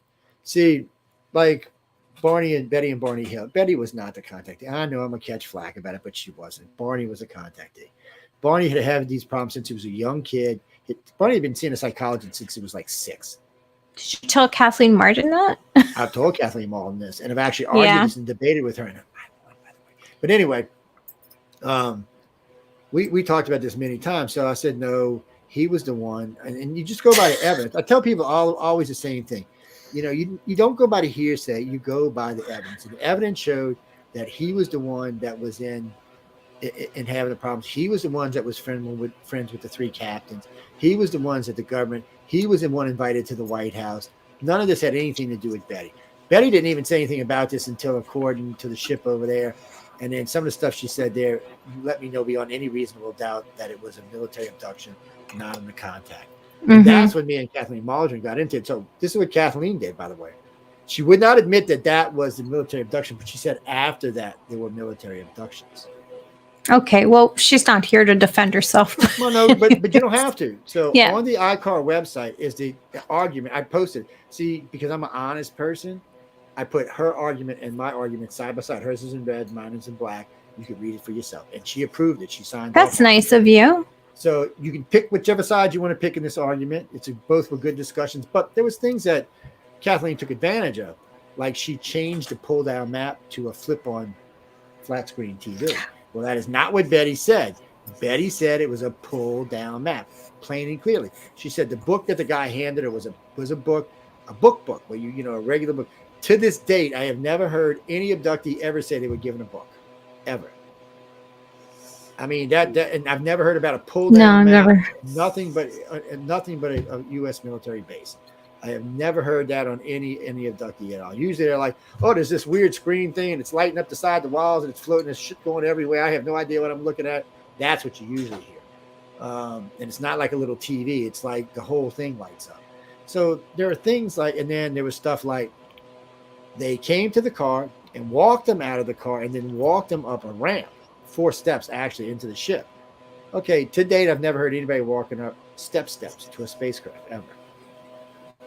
So there's things with the case that are just actually that tells you it was a military abduction. The biggest part is they were in Canada the day before. They were up there with y'all Canucks. So while they were in Canada, they stayed at a hotel, they had breakfast, they asked for directions home. So let's start with that. If you asked the two of them, what hotel did you stay in? They couldn't remember. Now this is, you could remember a hotel you stayed in. Okay, let's say you couldn't. So later that morning, a couple of minutes after you checked out, you were sitting across the street at the restaurant, which I couldn't remember the name of, looking at the hotel sign. Both of them said this, by the way, and still couldn't remember the name of the hotel. Then later that day, they stopped and asked for directions to get home back to America. One of them said he was a redheaded white Irishman, and the other one said he was a black cop. Barney said he was a black cop. She said he was a white Irishman. Okay, that's two entirely different descriptions of the same person. But that's an impossibility. Couldn't be possible that they had two if different experiences? Yeah, if it was a Mill Yes. That's what I'm saying. Not because it wouldn't have happened with an alien. That's not how. No, you're not going to have a police officer come to you as an alien. So what happened is we know they probably never stayed at the hotel, or if they did, they were taken either right before they got there, or right after. When they were re-released, they were probably the first thing they seen was probably they probably saw this person and they stopped, not realizing that was their first contact with the government. That was a check, and that was just a check to see if they had actually been taken, because they've been following Barney his whole life. So they always had someone tailing him. So once they knew that, they set up the military abduction in wherever it was, Vermont, or wherever it was when they came back into the United States. For some reason, they didn't want to military abduct them in Canada. I guess it would have been a vagrant thing of, sovereign territory. So they waited till they got back to the United States. They report seeing this thing. Well, they would have been easier spotted because they said this thing floated along, and then it landed, and then the stairs came out, and then people, not aliens, 4 men dressed in black shoes, black pants, black shirts, and black duckbill caps. That sounds American. Looped their arms underneath them and brought them back to the craft. Now, when they got to the craft, they took skin shavings, with a razor.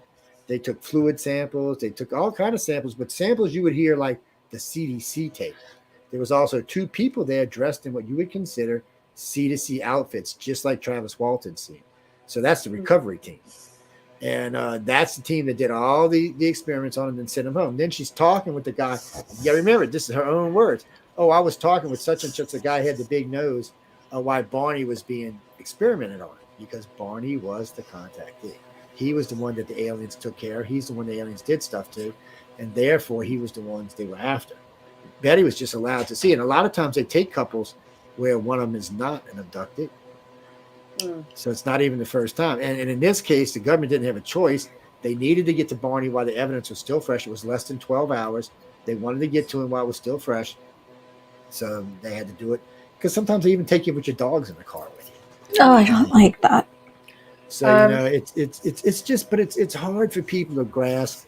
And then people get mad at me about the Betty and Barney Hill case. But when you find new evidence, because I got the original Simpsons tapes, I went through all of them. I listened to all of this. There's 69 and 70 and 71 interviews they did on radio and TV.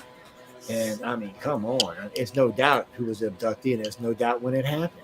But because because Kathleen had wrote a book and she was pigeonholed into it, she had to stay there. If she would have been smart, she would have just said, hey, look, you know what? We need to re-edit this book and re-release it. That would have been smart, and it would have sold more books. Okay, we're going to actually pause there. We have some promos. Hello, Dolly.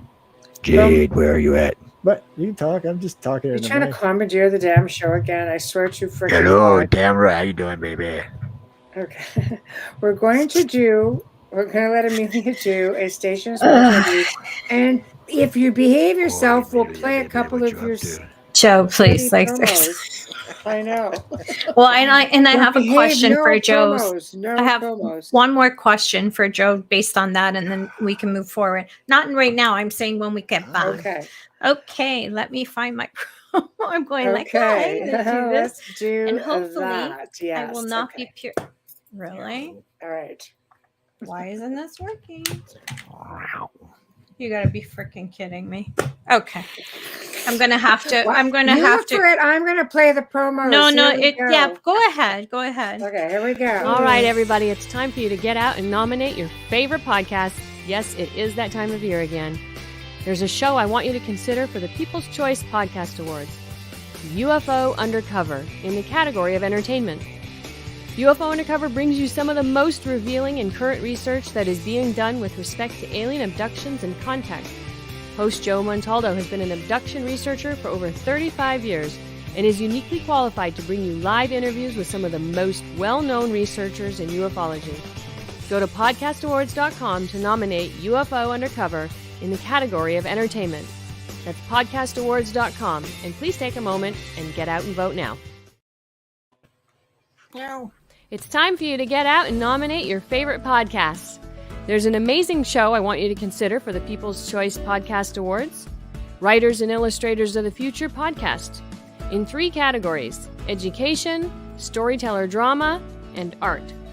For 4 years, the Writers and Illustrators of the Future podcast has provided advice and tips from international best-selling authors, world-class artists, contest judges and winners, and industry professionals based on the world-famous Writers of the Future contest created in 1983 by L. Ron Hubbard to help the aspiring writer and artist no matter their age.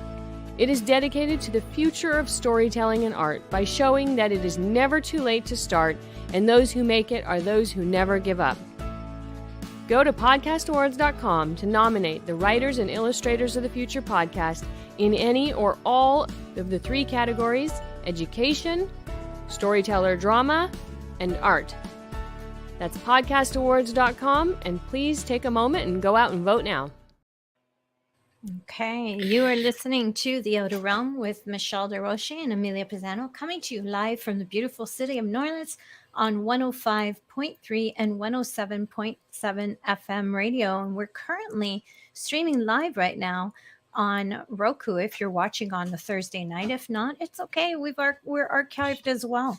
Our guest tonight, who is putting us through hell and back. No, just kidding. We love him and adore him. I'm being nice to you. I love you, Jojo. I love you, Jojo. Don't talk while I'm talking. But anyway, I love you. I love you. We love having him on. He's such a joy, and he's got so much information, and he shares everything, which is really nice. Open book. Joe Montaldo is our guest tonight, a UPRN network owner. He's his own host. He's also a producer of our show, and he runs iCar, and I'll let him explain that a little bit before he leaves tonight. If you're just tuning in and thinking, oh shoot, I missed all of this, don't worry about it, because you can stream our archives on any platform you use. Don't forget to share those shows with your friends and family. Help us grow. We love bringing you special guests and great topics, so we hope you're enjoying them. A huge thank you to the amazing people at Folgers Coffee for sponsoring our show and continuing to sponsor our show. We love your coffee. We love you. We thank you for your continued and ongoing support. And with that, a thank you. That music that you listened to in the beginning, the intro, and when we can get the chance, the outro, and the incredible voice, all here, courtesy of Dr. Snick, the sonic surgeon, Justin Snicker, award-winning composer and musician. You can find his music on Amazon and Bandcamp, and check him out on Facebook and Instagram, where he's dropping clips of his music so you can pre-listen before you purchase an album, or find him on anywhere, Spotify as well. Now, if you are watching us on Facebook Live, make sure you give us a like on that group. And if you're right now watching us on YouTube, please hit that subscribe button, give us a like, and share that link. Share your favorite show with your friends and family. Thank you. Okay, so Amelia, I'm going to let you ask your question, and then we've got a couple of comments. Wait, I got breaking news. Oh, freaking of course you do. I got breaking news. So I'm going to reveal a tall white to y'all. And a skinny gray. Y'all ready for this? I got Michelle, a skinny gray in the back. Michelle, I was going to get ready to say Michelle's a tall white and Wayne's a skinny gray. There y'all go. You never know. That's what I'm saying. You never know. Well, no, because in all fairness, because she got right here, you can't tell, but so the human aliens, and you can see some of their skulls from South America. Just skulls, I mean, they look like, they got 6 fingers and 6 toes, but they look like us a lot. Their head's just a little further back, but they have hair like we do. They have hands like we do. And they're just, for the most part, they're taller than we are. Not always. You can find some around 6 foot, but they're usually around 7.5 feet, somewhere up in there. And they're proportioned for their size. But they do look. But the original ancestors of them who came here first could not breathe the atmosphere on this planet. And the Sumerians go into great detail about that. The ones that are here today are descendants of those. So actually, they haven't really been sending any new humans to the planet. They've been breeding them here. And somebody had posted O negative earlier. Let me tell y'all something about O negative, or any negative for that. 98% of all people who get taken will never, ever, ever, ever know they've been taken. That works for me. So it might be 96 these days, because I mean the world's a little more aware today, so it might be 96. But regardless, by super majority, the people who get taken will never know, because they don't want. The reason some people get to know is because somewhere along the line they showed an interest, or they showed a lack of fear, or they were willing to help out and do something along the way, and the alien recognized, well, this human can be useful and may be useful in the future. So I am useless. Okay. Bubbles next, and then we're going to get to Angela. Okay. Well, thank you. I met like 12 of Bubbles' kids on the ship. So Are you speaking? I had to just tell her. I'm telling you, he really is my older brother. And I was talking to him earlier before I started the show. So this is just a continuation. It was a warm up. There you go. No. He was very, very kind and loving, unlike you today. But he's not a brother, and then if he was kind and loving. Let me give this guy's phone now. I'm not gonna talk with this guy. My brothers have always treated me like a princess when it comes to stuff like that.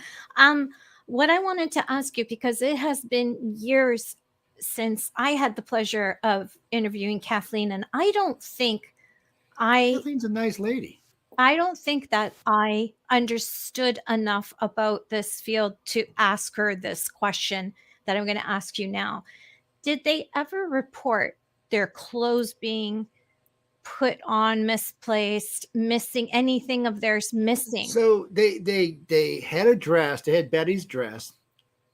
I hate you going. So they had a dress, and they had it for, oh God, like 40 years. And they went and had it tested. And supposedly when they tested it, it tested that it had some kind of alien something on it. But the problem with that is there's no way to prove it. Yeah. And, what do you compare it to then, right? Besides that, it was 40 years laying around and, being moved around and stuff. So it's hard to say it was anything. Then the other thing was they said they found the location on the star map. So this tells you the person who, first off, didn't have that big of an understanding of physics or science, or for that matter, astronomy. Now, this was supposed to be an amateur astronomer. I talked with the one, and I said, well, how did you get this? And she was telling me, I said, well, you forgot the point of origin. I mean, she said, no, Earth. I said, no, the point of origin's their home world. You don't know where it's at. So how can you come back and tell me where anything else is at? You need that point of origin, and nobody has it. To date, no contactee, no anybody has actually given us the point of origin of where that ship or any ship came from, for that matter. Yeah. So it makes it tough. It's not that they don't give you hints or clues. And in some ways, I think they like torturing people. Not literally torture, well, that too, but for the most part, they just like to torture people and they say like it's like picking on you or something. Oh, well, you wouldn't understand where we lived, or it's too far away, or whatever. It's well, the Draco, like the Draco system. Everybody always throws a Draco system, but yeah, well, the reptilians live there, but it's not their home world. Actually, I think they got 7 colonies there, if I remember right. So it's not their home world. They've got around the Dog Star, they've got colonies all over the place, and we will too one day. Just not right now, we won't. But okay. So y'all notice before we move on, y'all got to understand something about abductees and contactees. They're never ever going to agree 100%. Okay, because again, like I said earlier in the show, there are going to be some things that are just going to be basic to abductions, or to contact for that matter, or for keepers for that matter. But regardless, there are going to be some things that are going to be unique to your experience. Some of them may be true, and some of them may not be. Some of them may be something your brain made up, or maybe something the aliens made up to make you feel more comfortable with whatever they have you doing. But it's not always going to be. So you have to, it's hard to figure out exactly, So I tell all contactees, take 30% as truth and work through the other 70%. Because you just don't know what's in there may be true and what may not be true. And their job is not to enlighten us yet, because we're not to that spiritual, not even spiritual. We're just not anywhere near enlightening yet.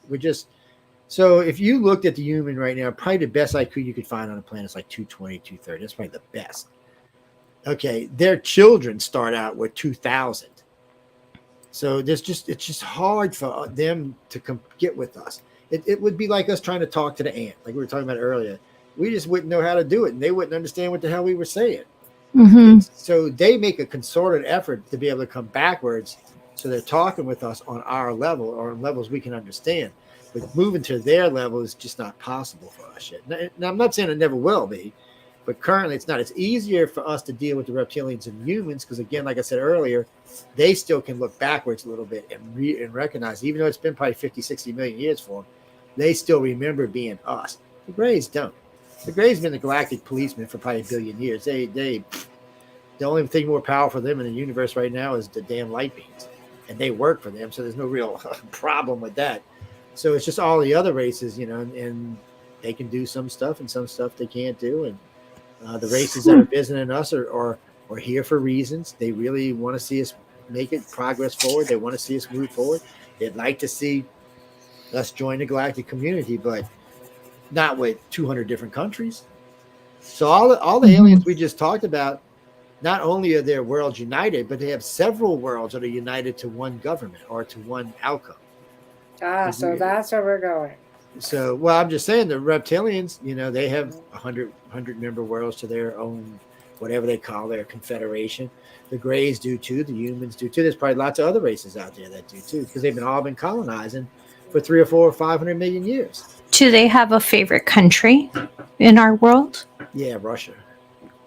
Really? Yeah, they all love Russia. Something about the vodka. I'm just kidding. I was going to say, it's got to be one of the most violent countries on our planet, and you picked no, Russia? Actually, they prefer to stay on their ships. No, because realistically speaking, it was Russian scientists who were doing the CE5 thing, for example, back in the 80s. Yeah. They said, we don't need to go to space. We can bring them here. And they were. So there's something there. And not just because whoever, one of them who was there was an abductee or a contactee, so that they came. See, that's what's weird about this. I tell this to contactees all. Believe in yourself, and you can call them. They'll come to you. I know. I'm just curious if they prefer a certain terrain to, come to, or see them anyway, but you anyhow. So that's the other thing I like to tell people all the time. This always gets me in trouble with the field. So no one in the UFO field likes when I say this. I get more shit over this because I don't believe everyone can see a UFO. So I believe if you've seen an alien craft, not a UFO, but an alien craft, then you're an abductee or a contactee. Because not everyone can see them. Because they can hide themselves anytime they want. So come and visit because they wanted you to remember. In the old days, when I got into this field, it used to be cover memories. Oh, I saw an owl, I saw a deer, I saw this, I saw that. And that was a cover memory. And I bought into that bullshit. I listened to Whitley Strieber and all that. And then I realized one day, they were wrong, and guess what? I was wrong. They weren't cover memories. They were trigger memories. They were memories left behind to let you know something had happened to you, and you needed to investigate it. And that's what almost every person did that had those memories. Mm-hmm. Except for Michelle. When she saw the gray, she freaked out a little bit. I didn't freak out. I said, nope. And I turned around and I went to bed. She said, not now. Not now. Banging their heads You're being intrusive. I'm trying to sleep. I say, no, make sure I'm sleeping first. I told them next time they got to go with I'm on better demands. Then she'll behave herself. No, I'm on demands. Oh, excuse me. I'm tired. I have a headache. Yes. Make sure I'm talking to sleeping. that. I don't think they actually care. You can try that if you want. Make sure Honey, I'm I got a headache. People, last time she said she No was probing tonight. And I'll go to work. Yeah. No probing. Yes. No, last time she said she's going to sacrifice Wayne. I'll just give him Wayne. I was like, what? Whatever. She's evil, y'all. I'm telling you. It's a good thing I like her because she's evil. Yeah. Whatever. No, the headache thing works good. I heard a lot of good stuff, and it's still early. Wow. I have a headache. No, thank you. Shit, we're leaving that one No, alone. We're just thank leaving you. the headache thing alone. No. Oh, Lordy. Whatever. I don't know, man. I mean, really and truly, they're here for their reasons. That it's hard to make people understand that this is really not about us. It's about them. They didn't come here for us. They came here for things that they wanted to do, things they wanted to be involved in, things, and we just happened to be in it. I don't even think the Greys actually understood until they got here what the situation was with the humans. they didn't know there was 64 million humans running around on the planet when Yeah, they but got it's here. fear. It's a lot of people are frightened by it. So It's a scary thing. I mean, who wants to yeah, be taken by aliens? not me. But if you can deal with it, it has okay. So If you first become, off, you can become comfortable with it. I'm completely living proof of that. but it's more than that. You can use it to your advantage. So You can. put it in Yeah. perspective. So we don't even believe anybody's a contactee unless they're empathic. Okay, so if you're not empathic, we're not even going to waste our time on you. I'm not even going to lie to you about it. And telepathic just means usually a lot of people who are empathic are telepathic, but not always. But empaths are the very base thing you're going to get in a contactee, because you have to remember, for at least 100,000 years, our family members have been being exposed to telepathic and empathic waves that entire time. And more than likely, the families they chose were the families that had the closest bloodlines back to theirs. So each alien group, actually, when they're abducted, so the Greys are taking the nearest family line they could find to theirs, and that's the people they're abducted. And it's the same thing with the humans and the reptilians. And those people have the best chances of developing advanced psychic abilities. So knowing that, we know all contactees are empathic, and knowing that leads to other things. So, I do construction for a living. I do radio for a living. So I know, like, when I'm in a conversation with somebody, I could be on radio, I could be on TV, it could be anywhere. It doesn't really matter. I can sense what's going on. So it's easy for me to change a situation so that it comes out on my behalf, where most people would just go spiraling till they hit the ground. Some people would just say you're a natural born lawyer. No, lawyers are not empaths. No, I'm saying the intuitiveness. I'm just making a giggle. Yes, Pete. No, Because actually, I'm a I've little had uncomfortable nephews, right now. I've had nephews and cousins tell me, you should have been a lawyer. I said, yeah, I wouldn't. I couldn't have been a lawyer because I'd end up getting in trouble with the government. Oh God, what did I do? Yeah. No, whatever. It would have been a bad, sad, scary scene. Is what that would have been. But the aliens love us, sort of. They love their contactees. They really think the Greys really so think reassuring. the Greys really think that, like, Amelia's like Versace. They love you the same. They don't think you're an equal by any means, but they do think, and they think of you a little bit more than a pet. But they kind of the human aliens, to start off, think of you kind of like as their dumb trash cousin. And every now and then they find one of you that they really, really, really like. That's a first. I'm being honest. That's how they think of you. And except for a few of y'all, the human aliens really, really, really, really like. I don't know why they liked Hitler for some reason. Yeah, and y'all don't have to believe me.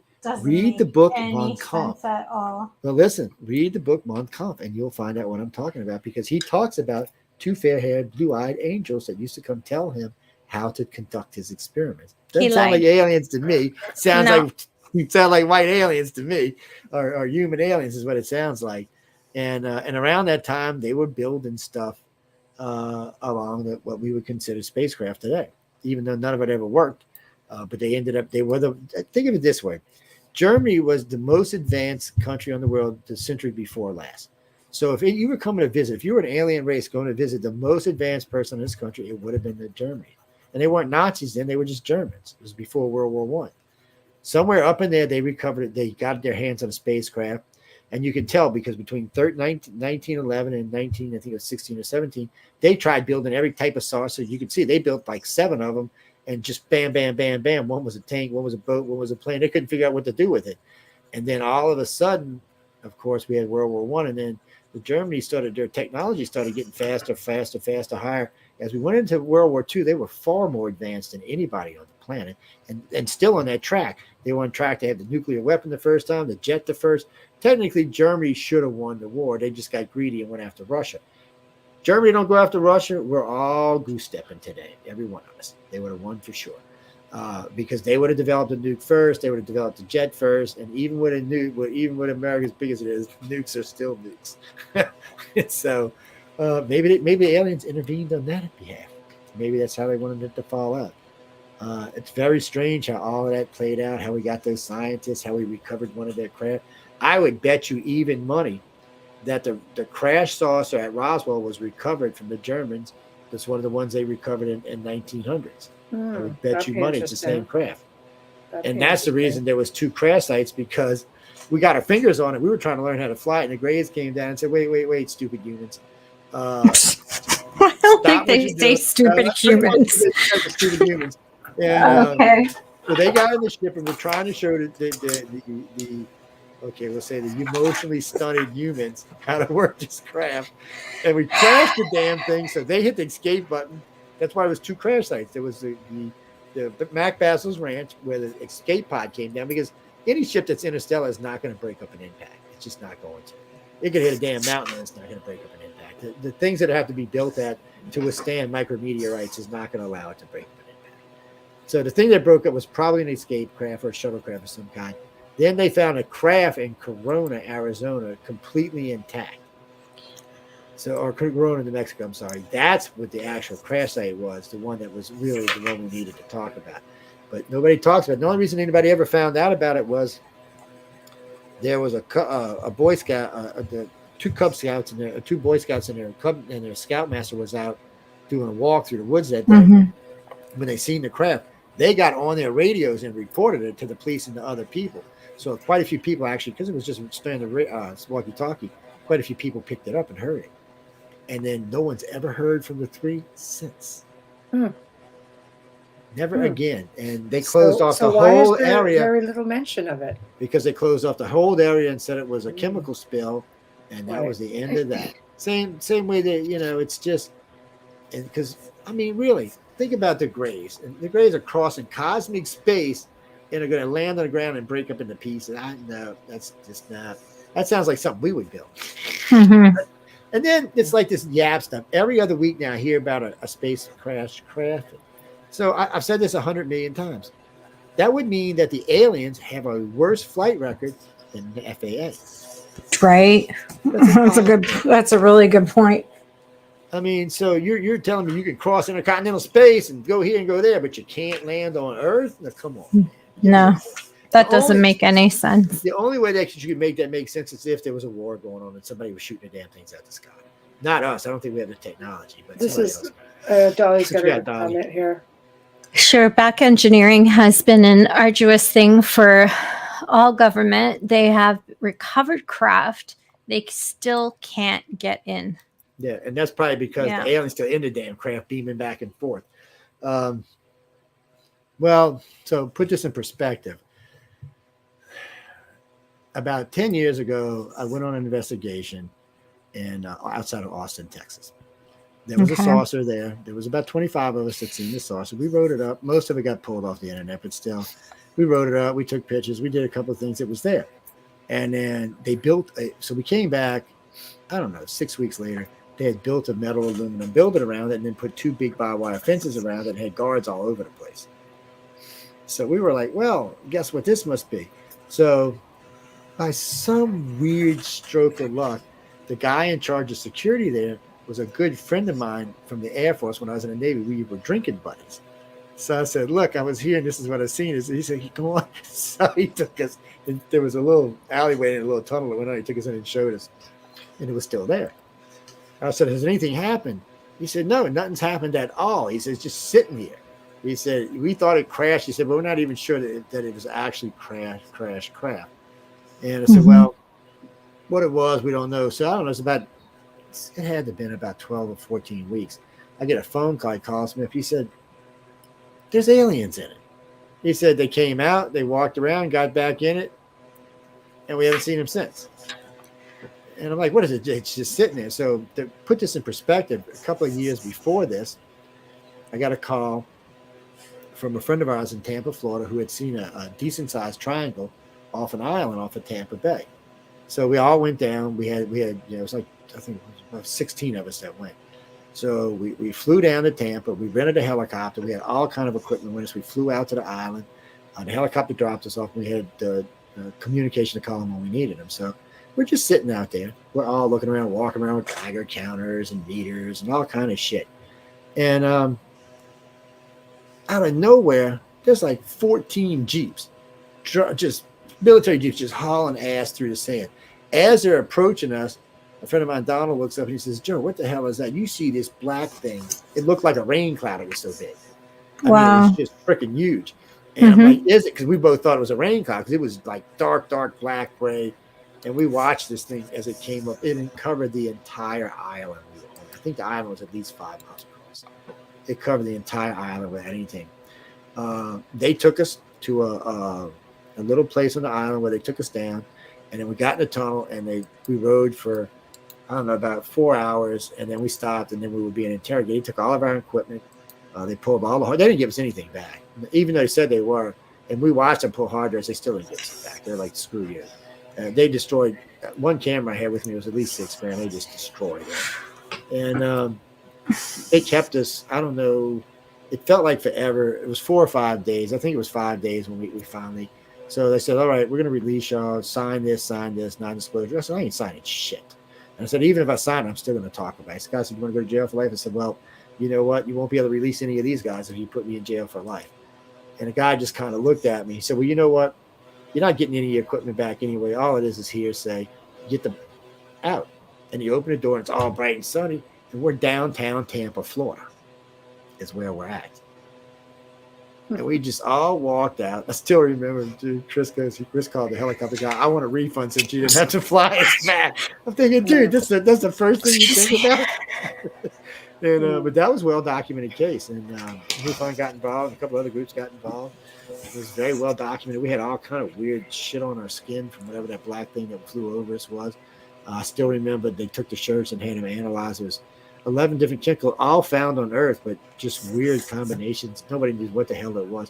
It was almost like somebody drenched you in like dishwater soap or something. It was really strange. It had this weird smell, it had this weird feel. The problem was, I don't remember 5 days. I remember 1 day. Wow. That's all I remember. I don't remember any more than that. I remember 1 day. We've tried recovering through hypnosis. I still remember 1 day. Samantha remembers, everybody pretty much remembers just 1 day. It was the day we were picked up, the day we were interrogated. That first day was like 24 or 26 hours, and then nobody remembers anything after that. And so far, no attempts at hypnosis and been able to get anybody's memories recovered. Now, we have never gone below 6, and maybe one of these days we'll have enough trust to go to 10, but it was so weird. And it was almost like we were set up because we kept getting this and we got the message. So we just took off. I mean, this was, we weren't even part of MUFON anymore. ICAR had just been formed and we were on it. We had connections everywhere. So we went, like stupid dummies like we did. So we went, never, ever, ever stopping to think they could possibly be government related.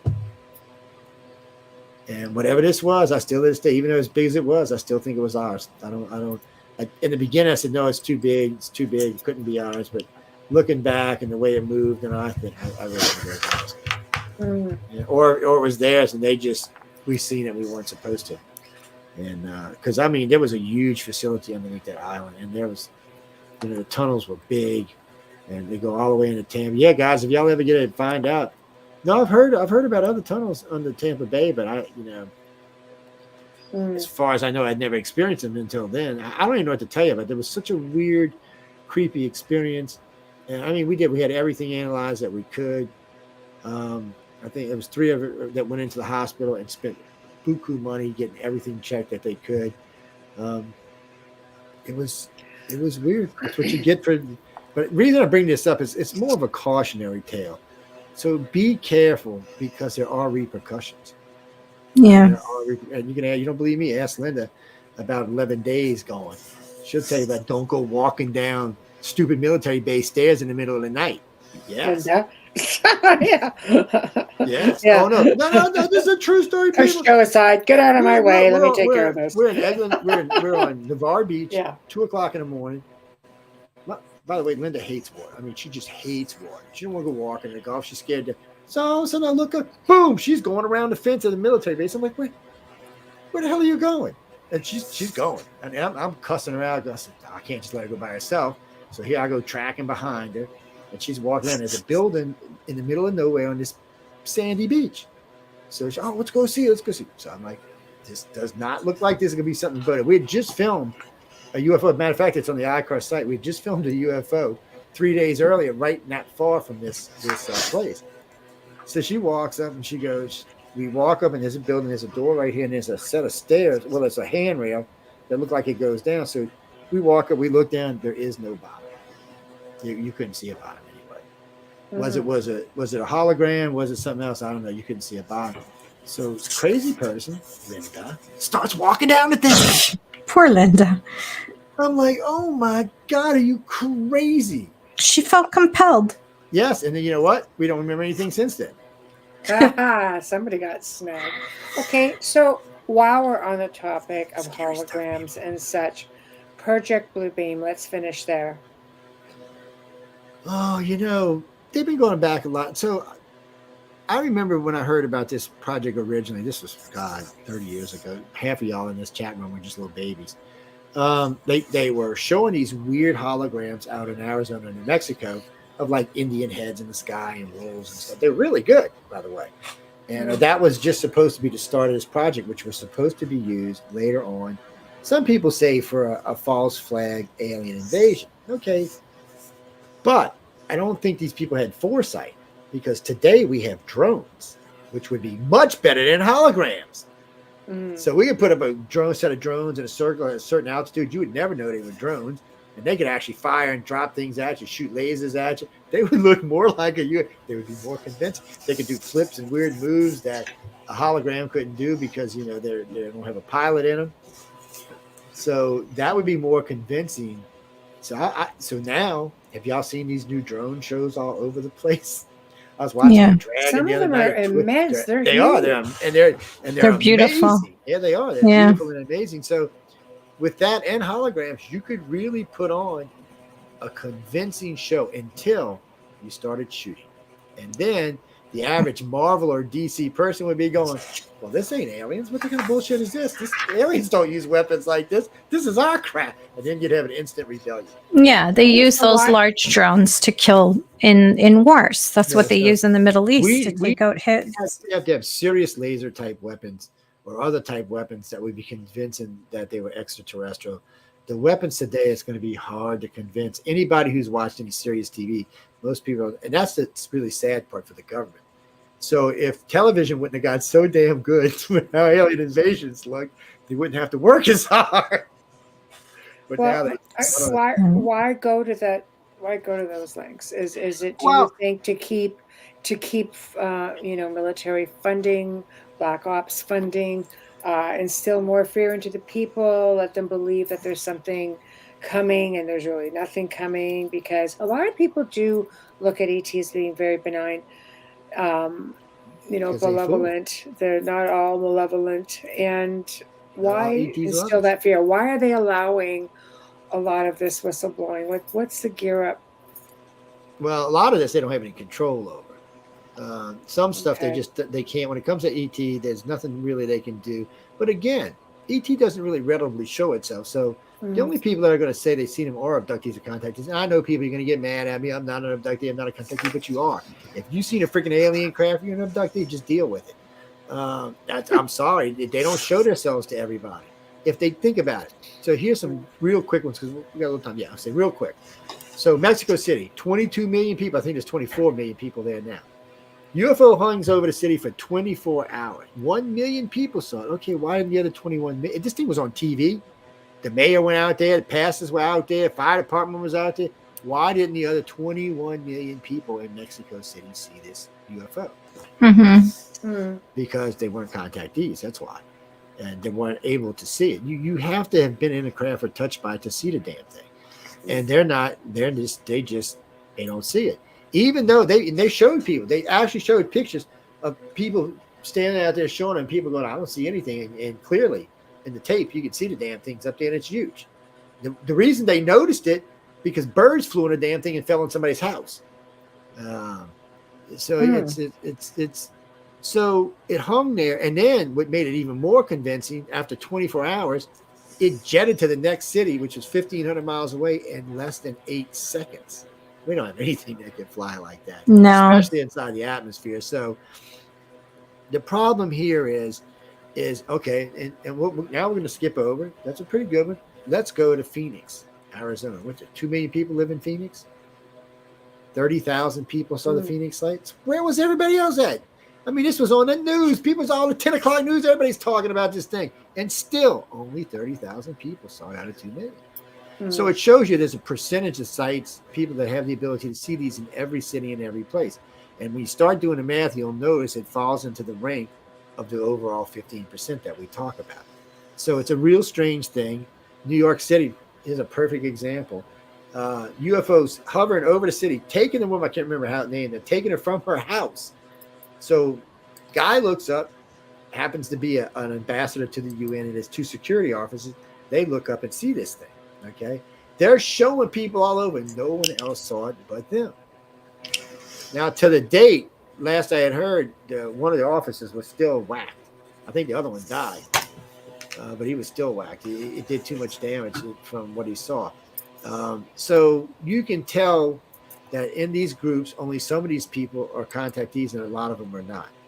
That's why people see them when there's a group and not everybody does. And it's not just here. It's all over Europe. It happens all over Africa, South America.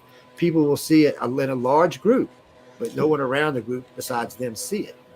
And that tells you right there that proves me right that only contactees and abductees see spacecraft. Somebody said, well, pilots see them. I said, well, pilots are abductees. And I said, not all pilots see it. Just recently, there's a YAP video. Yes, I like to call them YAP people. I'm sorry. They're aerial phenomena. Yes, unidentified aerial phenomena, but I like to call them YAP. Anyway, so there's a squadron of jets flying. The lead jet has got this thing on radar talking about it. The other 5 jets did not see it. They didn't see it on radar. They didn't see it by their eyesight. And why is that? Because only the guy in the front was the abductee. The rest of them were not. So once you, no wonder everybody feels crazy, right? Well, sorry to interrupt you. Yeah, they can see it, and other people can't. And you could be go out and abduct it. We could take Dolly out with just 15 ordinary people. Okay, just random people. We're not gonna let her pick them because she's gonna lean towards abductees and contactees because contactees have a tendency to lean towards the other ones. But take her out with say 15 people, which maybe 1 or 2 might have actually been taken at her. So if something flies over, those 3 will see it, but the other 12 won't. They'll be like, what are y'all talking about? What are you crazy people? I've seen big sightings in Canada as well, where only a handful of people. That's a good question. Is it related? Yes. Tamara says, so do these people see these UFOs because they see a different frequency? Well, Tamara, it could be that their frequencies are changed once they enter the spacecraft. You couldn't just say that in a normal voice. Really? She's gonna go to bed and have nightmares now. Yes, I'm coming for you. Yeah, but really and truly, I mean, as far as we know, because you remember, they make an atmosphere for us. Their atmosphere is not just like Earth's. So, some of the stuff we may be exposed to on board their craft may actually change frequencies, or their telepathic scanning may actually change the frequencies. Mm-hmm. So Dolly says they're not using their psychic abilities. It's true too. It's all I can tell you, people, is leave your abilities open. Okay, it's hard if you're an empath. If you're really an empath, a real contactee, it's hard to walk around in life with your doors open. Okay, because too many things want to walk in. So learn how to build walls, but walls that you can see through, because you want to use your empathic ability. I use them all the time. I use them to close deals with customers. I use them to find new hosts. I use them to find new friends. I use them to pick on Michelle. Yes, because Michelle is great, people. I love Michelle. She's my favorite person. Somebody asked me today who she was. I was talking about her today. I was talking about how much better the station runs, and they were saying something. So, who the hell is she? I said, just look her up. So while we're driving, they're looking her up. Oh, well, I want to see this. I want to see this. I said, well, go look. Stop bugging me. And I don't know what they were looking at, Michelle. They must have found a list of your TV shows. They're just going through them. Oh, this looks interesting. Oh, shit. Oh, she's hot. I'm like, shut up, man. It's my manager. She goes on to the next one. It was kind of funny. It was kind of funny. But anyway, people, I mean, so there comes a point where most people are just not going to see it. I mean, the Mexico City alone site proves it beyond a shadow of a doubt that you have to be touched or have to be an abductee or contactee to really see what's going on. Now, if they want you to see, I'm not saying they can't fly on over to DC and go whoop and let you see, but they don't.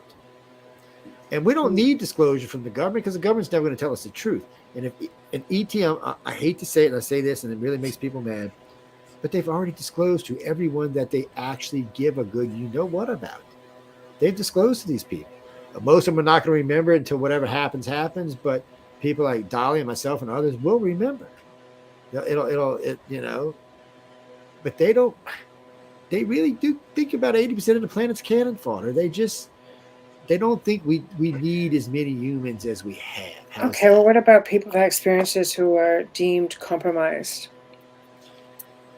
Well, if it's a real experience, you'd have to get them to find out if it's a real experience. And by the way, and this is what I was saying earlier. So if you work it out, see, Dolly and myself and others who come to these rooms put ourselves at risk because we publicly talk about things we've seen or things we heard or things we've been involved with. So that puts us at risk because now the government knows beyond any reasonable doubt that they're contactees, and they're contactees that are working inside of what's going on. So yes, they want to abduct people like that. Fortunately for us, sometimes the Grays takes a pissy view about that and does not let them do it. But still, anytime you come public, anytime you come out of the closet, you're risking military abductions. That's all, and I tell this to people all the time. There's two things I warn people about: getting hypnotized and coming out the closet. Because if you get hypnotized, there's no putting the genie back in the box, and if you come out the closet, well, there's no putting it back in the closet. So.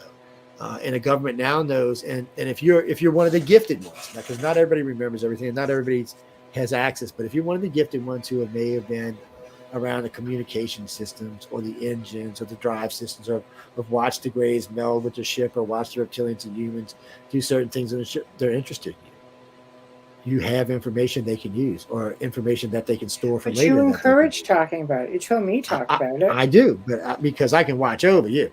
See, so the core groups can go so far and keep everybody inside their own group, and the aliens will just do what they're going to do because they're going to do it anyway. But military government won't. They're not allowed to, and it's not because I say you can't do it. I know y'all think I'm in charge of military abductions, but I'm not. And it's not because I say they can't do it, because the Greys, reptilians, and humans are very protective of advanced contactees. That's the only way I can say it. So if you're just an abductee or a beginning contactee, they won't protect you if a military government comes and snatches you. More than likely, you don't have anything that you can tell them, and more than likely, the government is not going to hurt you. They're just going to put you back. They're going to drug you up. You're going to think you had a party or got laid or something. They're going to put you back, and that's going to be the end of that. If you're advanced, then it's different. So most of the time, like if you've ever seen Steven Spielberg's, what was that 10-episode series? Was it Close? No, not Close Encounters. He did a series with 10 episodes in it. Taken. If you've ever seen Taken, there are legit things in Taken that are really what the Greys do. It's only about 10 or 15% of what goes on, but there's actually like when they're walking up inside the walls and upside down. The Greys love doing that. I don't know what it is with that. Me walking aside the wall. Oh no, let me. And I don't know how they stay stiff when they're this way. Anyway, that's for a whole nother show. I don't know how they do that. But they have those abilities, and there's other abilities they have, and they gotta love them. Right. And with that being said, we are past the top of the hour, and wait! Before you go, really, one last thing about military abduction before I let Michelle close this out. No, and I want you to keep this in the back of your head. If you decide you're going to come out and you know something, talk to an advanced contactee first and see what you know and see if it's something. You don't always risk yourself. Sometimes they will threaten your children or your wife or your spouse, wherever it may be, to get you to do what they want you to do. And the only way that Greys are going to intervene, or any of the aliens are going to intervene, is if the information you have is considered something that could do damage or something that they don't want the humans to know. Then they'll intervene. If not, oh well, that's all I can tell you. That's not scary at all. Yeah, that's great. But I love all y'all. Look, y'all get all big on me in my arms. I'll get all y'all and keep y'all from getting abducted. Well. Aww. Well, on that note, and big lovey-dovey huggies, we've come to the end of another fantastic segment. Everybody seems to be having a great time, and we appreciate everyone in chat for joining us tonight and tuning in. So thank you all. Thank you to our Grand Poobah, Joe Montaldo. Thank you to Folgers Coffee, Dr. Snick, the Sonic Surgeon, Steve McGinnis, thank you. Next week, we're welcoming back Elliot Van Dusen, and for the first time, his compadre, Daryl Walsh. This is going to be part one of a two-part segment. They're going to be discussing parapsychology. They're going to be debunking and debating some of the paranormal phenomena that many know and love, and this is the age-long debate on things such as orbs, for example. And we're going to be talking, of course, they're going to be, getting really into the Halifax Symposium coming up. So it's going to be a lot of fun. Thursday night, of course, Amelia and I are having part 2 of our Haunted Travels segment and, Q&A discussion, that sort of thing. So that's always a lot of fun. So we're going to leave you with... I'm calling in. with our last 2 promos tonight, so please sit tight. Here we go. Hey there. It's time for you to get out and nominate your favorite podcasts. There's an amazing show I want you to consider for the People's Choice Podcast Awards. The News on the Flip Side, in the category of politics and news. News on the Flip Side is a much different news and political program which is not deemed as opinion news. Listen as Joe Montaldo brings to you just the facts from trusted sources which will allow you, the people, to make up your own minds on the various stories being reported on. Go to podcastawards.com to nominate News on the Flip Side in the category of politics and news. That's podcastawards.com, and please take a moment and do it now. All right, everybody, it's time for you to get out and nominate your favorite podcasts. There's an amazing show I want you to consider for the People's Choice Podcast Awards. The Outer Realm in the category of Best Female Hosted Podcast. The Outer Realm is a very popular show hosted by Michelle Desrochers and Amelia Pisano, which boasts millions of listeners each week who are well known for and have been complimented on their very laid-back, roundtable style of interviewing. Together, this dynamic duo brings you the best of the best with guests from around the world who are well versed within their respective fields of ufology, paranormal, esoteric, and other areas of high strangeness and more. So go to podcastawards.com to nominate The Outer Realm in the category Best Female Hosted Podcast. That's podcastawards.com, and please take a moment and do it now.